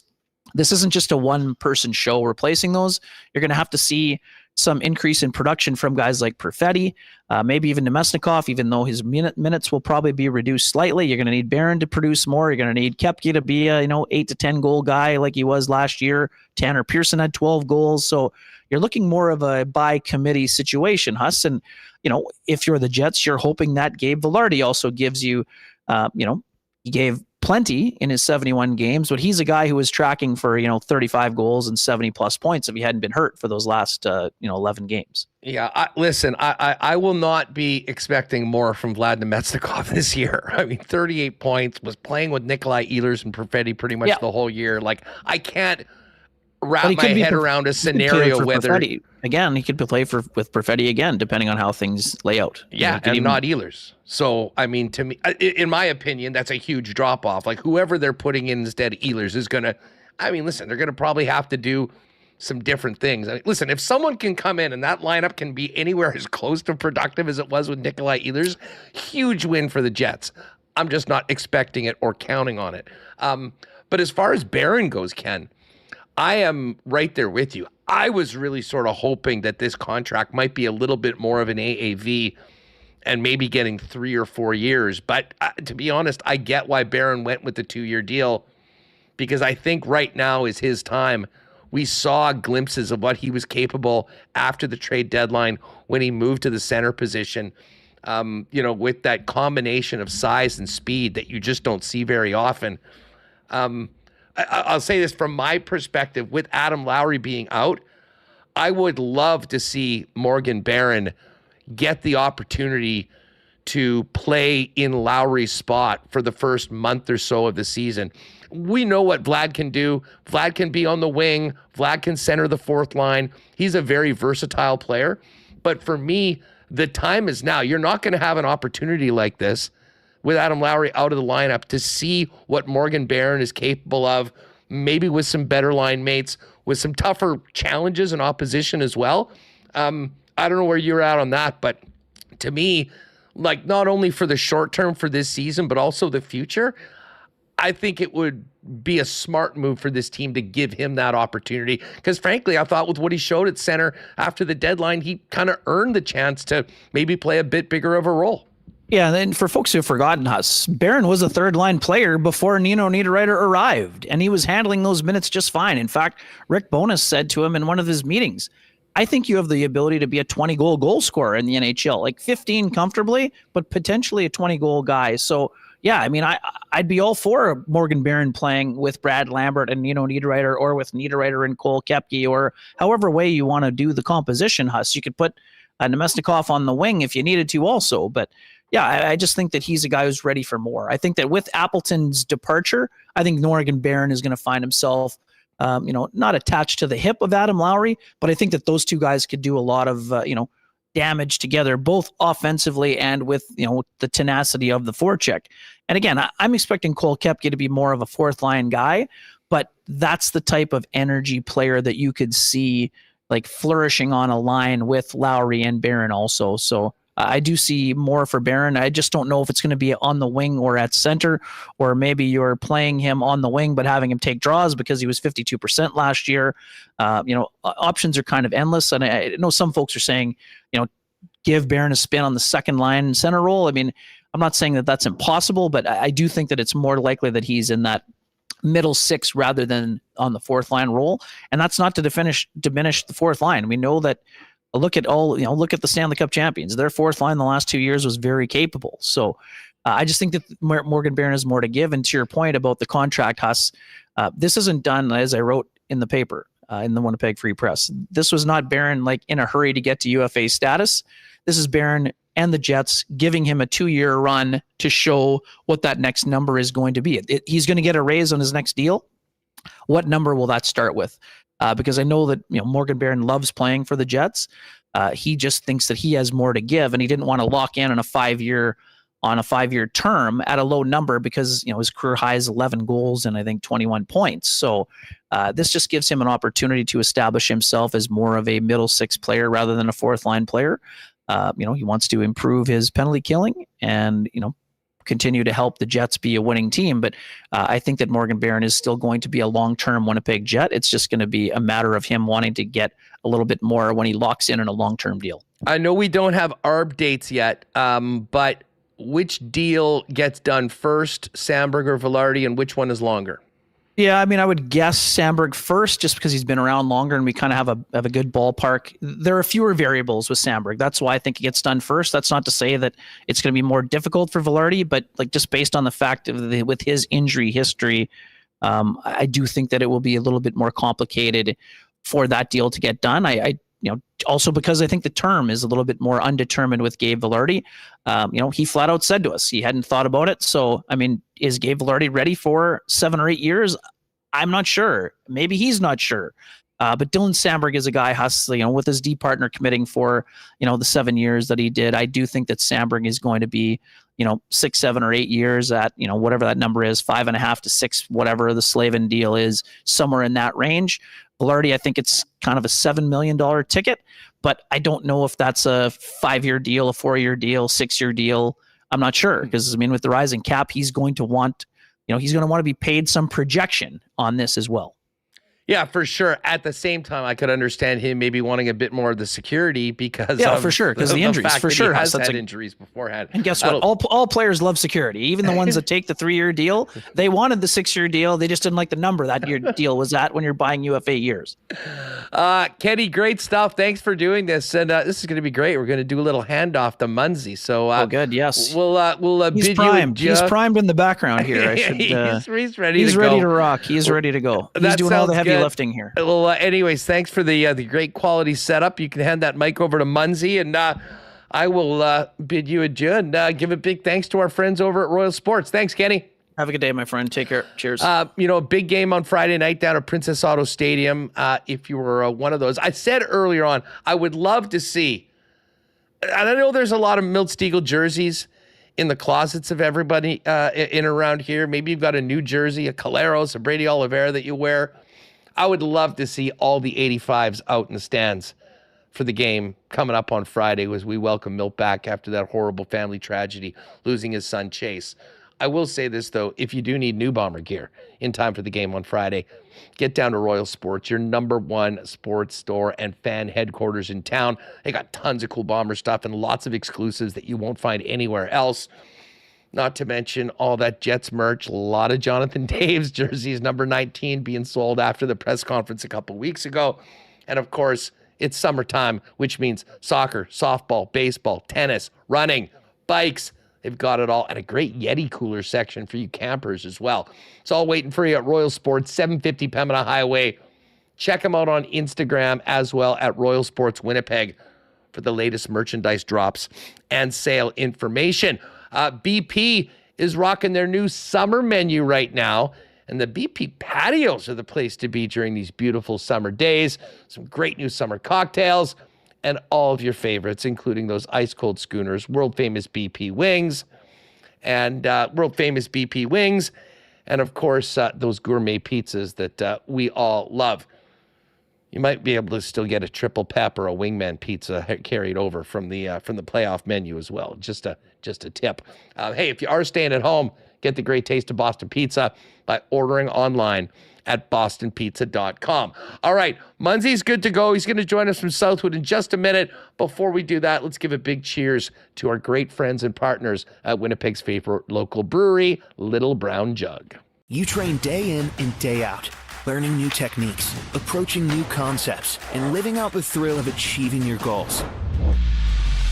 Building a craft beer is no different. While you spend your hours on the ice, we spend ours here, brewing our trademark beer. Again, and again. Here's to pushing the status quo and challenging ourselves to build something memorable. 1919 by Little Brown Jug.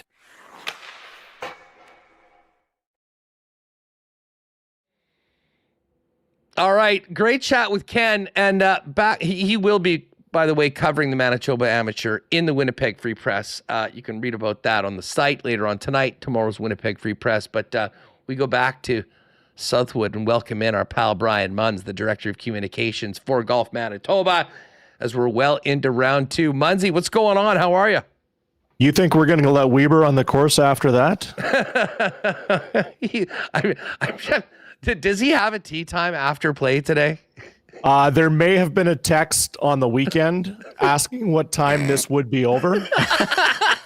I cannot confirm or deny, but I could show you the text a little bit later if you want. But tell you what, here we are, July 15th. If he's that fired up about the upcoming hockey season and we get to the first week in October, it's going to be a fun year. Yeah. Listen, no doubt. It's fun day yesterday. I mean, we all know what Southwood is. Anyone that's golf course, this is basically two golf courses.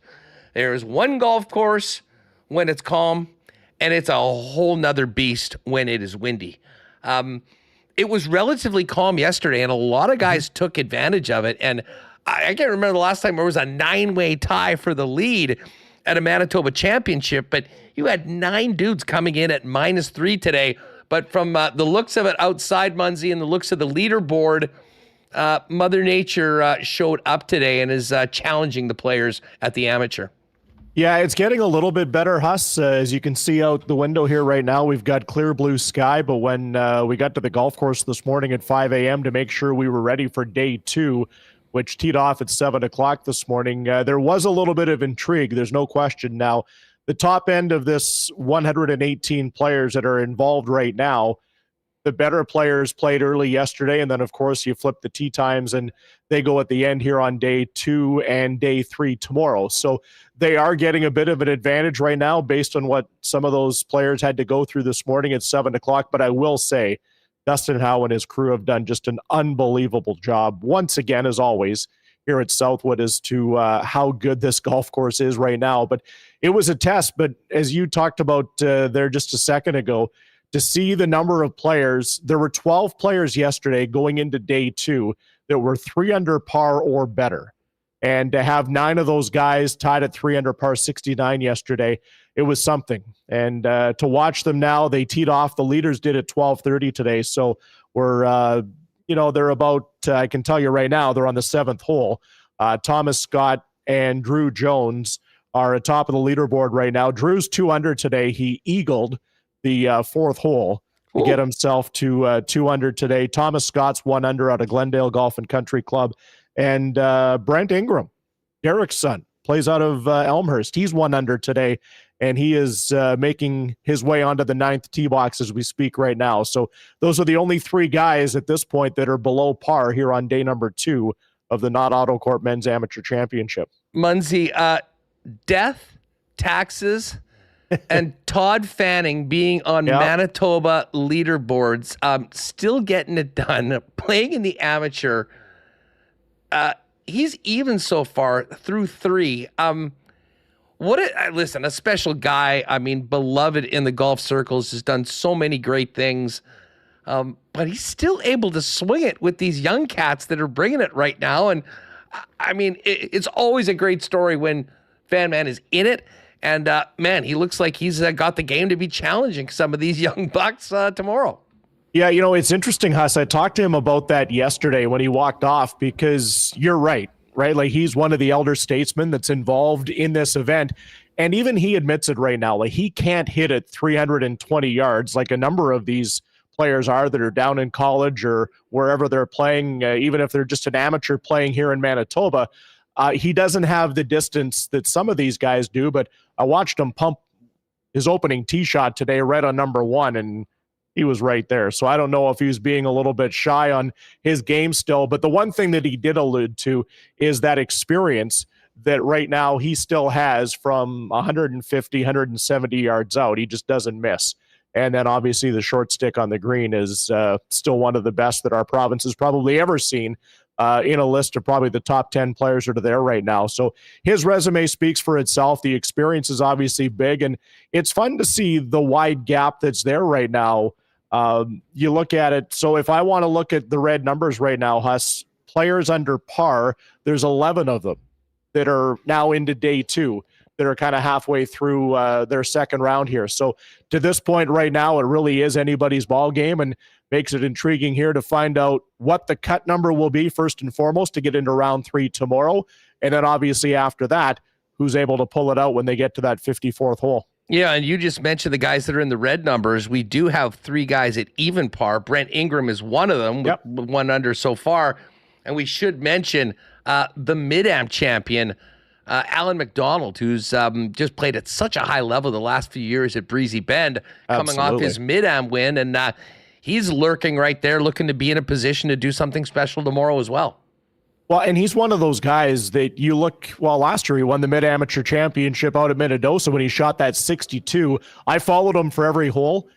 He probably could have broke 60. Like, legitimately could have had a 58 or 59 on the scorecard there right now. So the one thing, and you know about this, and everybody that's an amateur golf like us that love to play this sport, is when you're feeling it and things are starting to roll, it can turn out really good for you. And they avoid those large numbers or the big bomb that goes off to the right or the left or into the drink that kind of puts everybody else awry. So right now we're seeing some really consistent golf from Allen.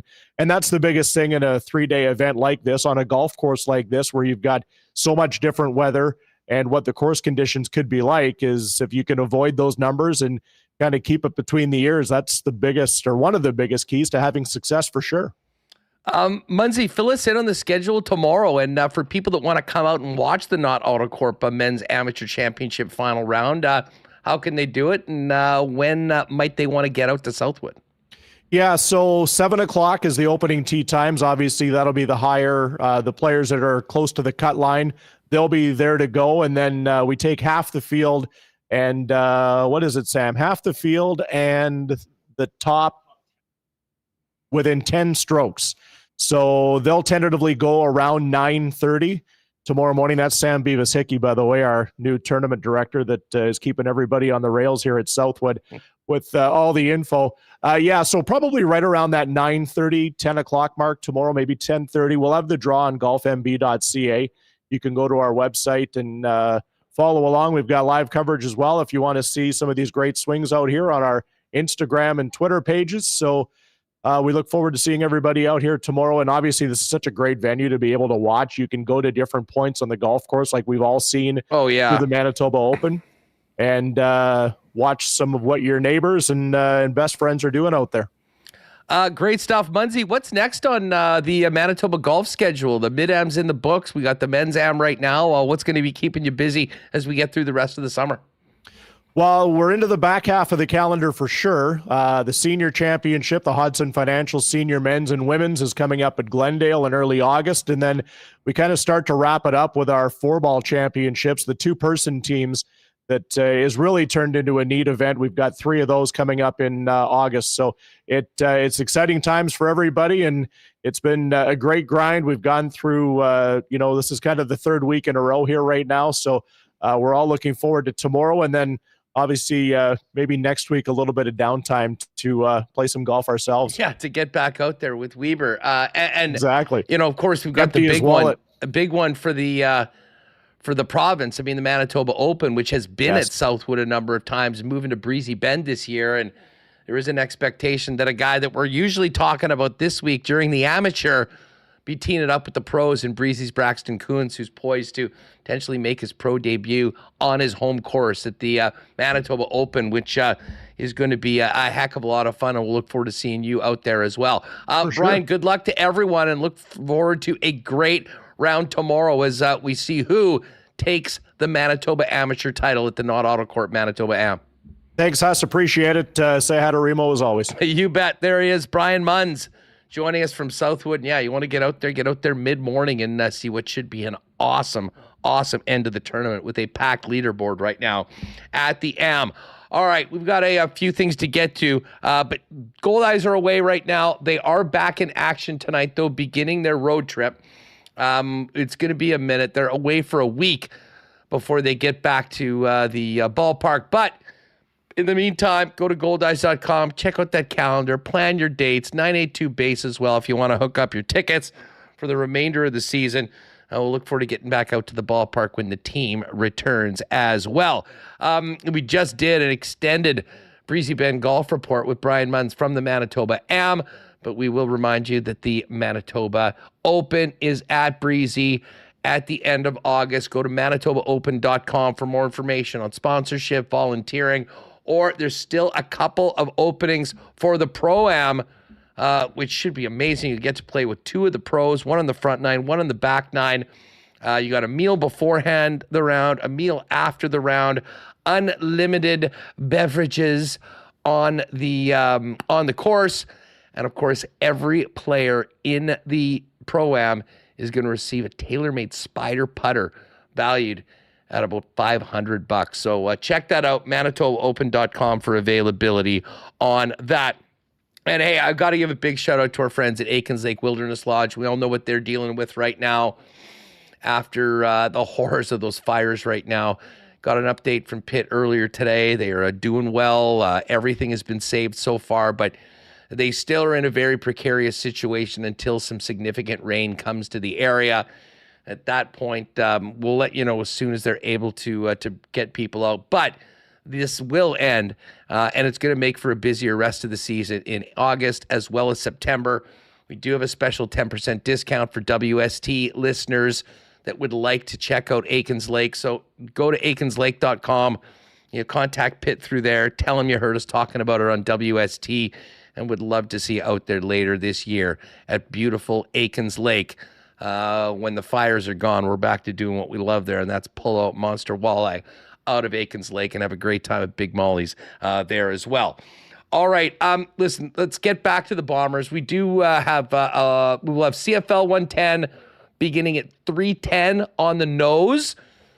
So we'll take care of our horse picks and a quick look at the Cool Bet lines as well before then. But we get back to the Bombers, and this is the latest from Mike O'Shea. Let's get an injury update. Here's what he had to say about Peyton Logan, who we haven't seen yet, and of course, long snapper Mike Benson. Peyton Logan, is there hope that he can return to practice soon, or is there... Yeah, always hope. You know me, always hopeful. I should be careful how I ask you. I know yeah, you're... probably. Is there... Do you suspect that maybe he's still out a while, or do you think that maybe he could be closer than... Yeah, I think he's probably close. Yeah.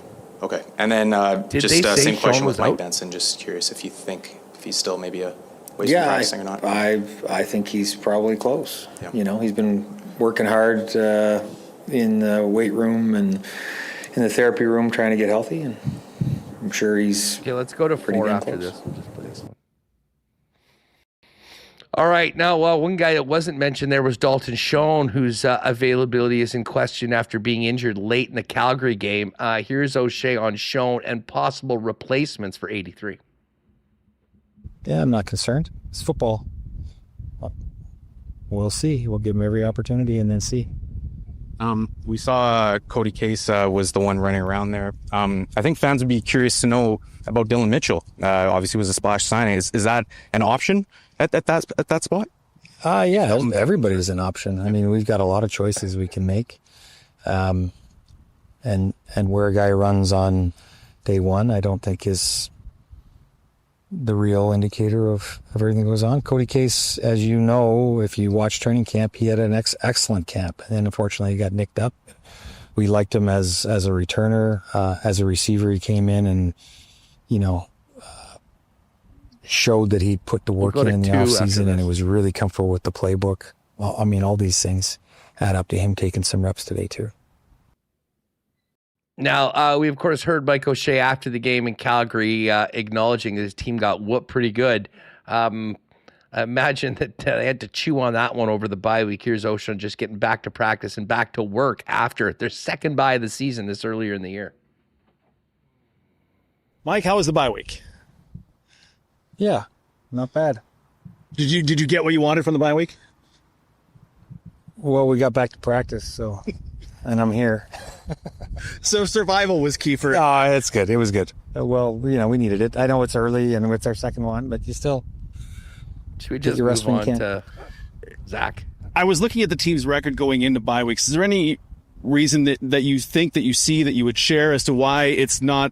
I think you've lost 14 games in the past 3 years, and 4 of them came into bye weeks. And the Dembski. Yeah, I don't even know what those numbers mean. Well, wins and losses are how we determine where it's stand now. Sure. Is there any reason performance going into bye weeks is different from coming out of bye weeks is the one that will stand out to us? No, I think if there was something glaring, that it wouldn't be anymore. Reem, I got to give DT and the assembled media credit. I don't know that there's a coach right now around that makes the media work harder to get anything out of him than Coach Mike O'Shea of the Winnipeg Blue Bombers. No, I mean, even asking him about injuries or anything, like the schedule, like it's masterclass. He grinds you down. It's really, really tough. So credit to him. He's maintained his approach for years, and yeah, there's great bye week, great schedule. Everyone's available. You could. It's always entertaining when he's up there. Yeah, well, unfortunately, everyone hasn't been available so far this week at practice, including Dalton Schoen, as we mentioned. But Zach Collaros will be back. And speaking of having to chew on it, Zach had a rough one with the 2 pick sixes in the Calgary game, but they're going right back at it against the same team. Here's what Zach had to say about just getting away for a few days after the first loss of the season. It was good. We were just here in Winnipeg. We did a lot. We were at like every splash pad. We went to the pool. Did a Gold Eyes game one night. That was awesome. We were just around town. Went out to Grand Beach. So spent time here. Obviously, all family time. Came to the facility every day to work out and all that stuff. And a lot of guys stuck around, so I was able to hang out with them. But it was just nice to be out here in the province, during that time. Yeah. For a bye week like that, do you have a plan of how it's going to go, or do you day by day? I know I want to go in every day. I know I want to work out and all that. When I could find time, you watch what other teams are doing around the league, obviously, and try to, pick some ideas from them. At the same time, we know we have an 11 week, I think, around ahead of us. So I was trying to stay out of it as much as I could, which was not a lot, All right, so QB1 getting hitting the ballpark and the smash pads with the kids, but now it's back to business. And Zach was just asked if he's moved on from the last game, which was obviously tough for him personally and the entire Blue Bomber team. Yeah, you're on to the next week, obviously, but we are playing Calgary again, right? So we're watching that film. We have been watching that film. We've watched, obviously, with the delay there, was able to get to the film last night for the Saskatchewan game and this morning. And, pulling ideas, studying what they do, all those things you do week to week. It's, again, nothing changes. The beauty of the sport is you get to, move on to the next one and try to go execute it. And for us, we're lucky we get to play them again.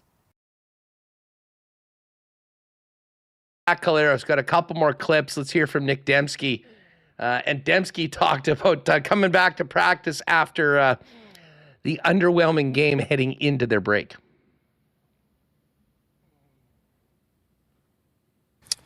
I mean, yeah, you could call it a hangover. It's always going to sit in the back of your mind until, especially with the bye week, until you come in and watch the film and wash off the wrinkles. But, at the end of the day, it's a long season. We play them 2 more times. So, that means 2 more opportunities. And, we got a lot more opportunities to go out there and win football games. So, you can't let it have a cloudy or rainy cloud over your head. You just got to be positive and come back and get ready to work. Yeah, it's a good thing that you guys get to another crack at them so quickly, I assume. Then. For sure. Yeah, I mean, what, back-to-backs, they're tough, but at the same time, they're a beautiful thing. Yeah, that bad taste definitely stays in your mouth, and obviously you want to make it a good taste. So, as I said, it's all about opportunities in this league, and we get another opportunity to go out there and play them again and compete. Debsky, Caleros, and the gang have been unreal after bye weeks, and we'll hope that continues Friday night at Princess Auto Stadium. All right, CFL 110 coming up in 10 minutes. Don't go anywhere. Let's quickly hit the lines for our friends at CoolBet. And MLB All-Star Game tonight. The total's 7.5. This is a popular bet. The under, I believe it's gone under 6 of the last 7 games. AL plus 103, NL minus 122. There's all sorts of really neat markets for the game tonight. You can bet if a player's going to hit a homer to get a hit. And then I mentioned these player pitching props. This is wild. The Miz, Chapman, Diaz, Tarek Skubal, and Paul Skeens all have markets on the velocity of their first pitch tonight. I think I'm going to have to dive into a couple of those. What is also fun is the MVP awards. Shohei Ohtani, the favorite at plus 550. Aaron Judge at plus 650. And then Acuna at 10-1. PCA, Pete Crow Armstrong, 11. Big Dumper coming off. Cal Raleigh coming off his home run derby win. He's at 12. I'm going to jump on my guy Bobby Witt Jr. at 18-1. If you want to give Vlad a little love on that market, 25-1 for Vladdy Jr. As far as the CFL goes, we'll dive into this more on CFL 110. We've got the Alouettes as 8.5-point favorites over the Toronto Argonauts. The Bombers are 3.5-point faves over the Stamps.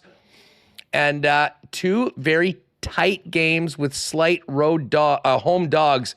Sask, minus 1.5-point favorites in BC against the Lions.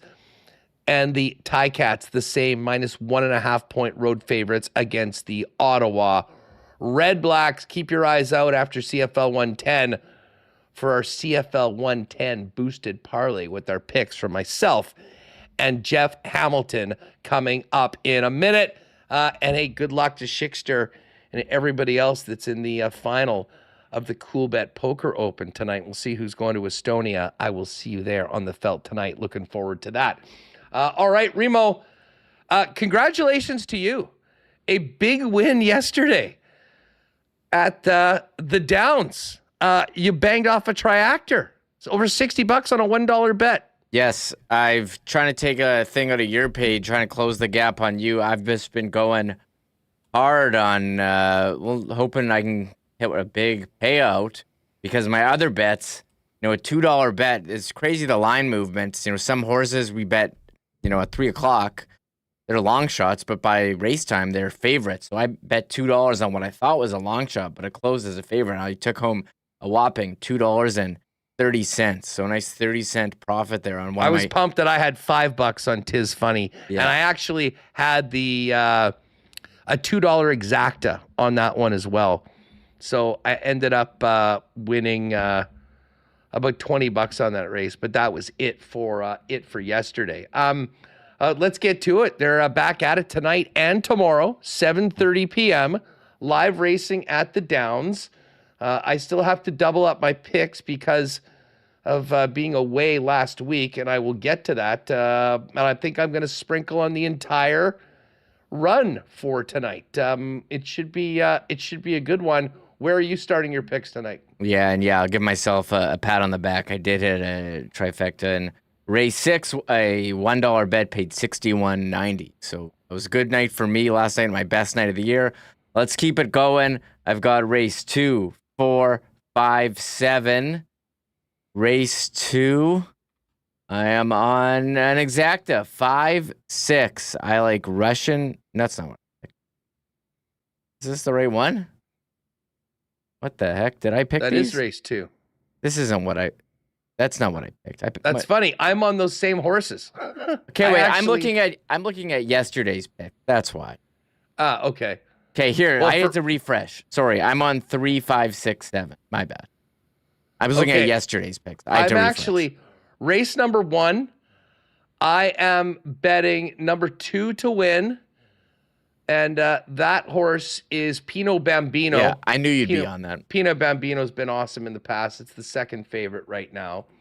And then those 2 horses that you mentioned, I'm rolling with those. I've got the favorite Diamond Grand along with 5 Russian Pearl and 6 the long shot Philly Fatale on a $1 tri-actor box. What do you got in race number 3?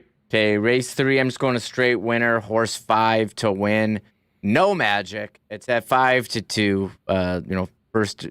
First on the AI Smart Picks and second program selection. I'm going on a bit of a long shot for this one. I'm going to put a couple bucks down on number 1, Dashing D'Artagnan to win, which takes us to race number 4. Did you say you're on number 4?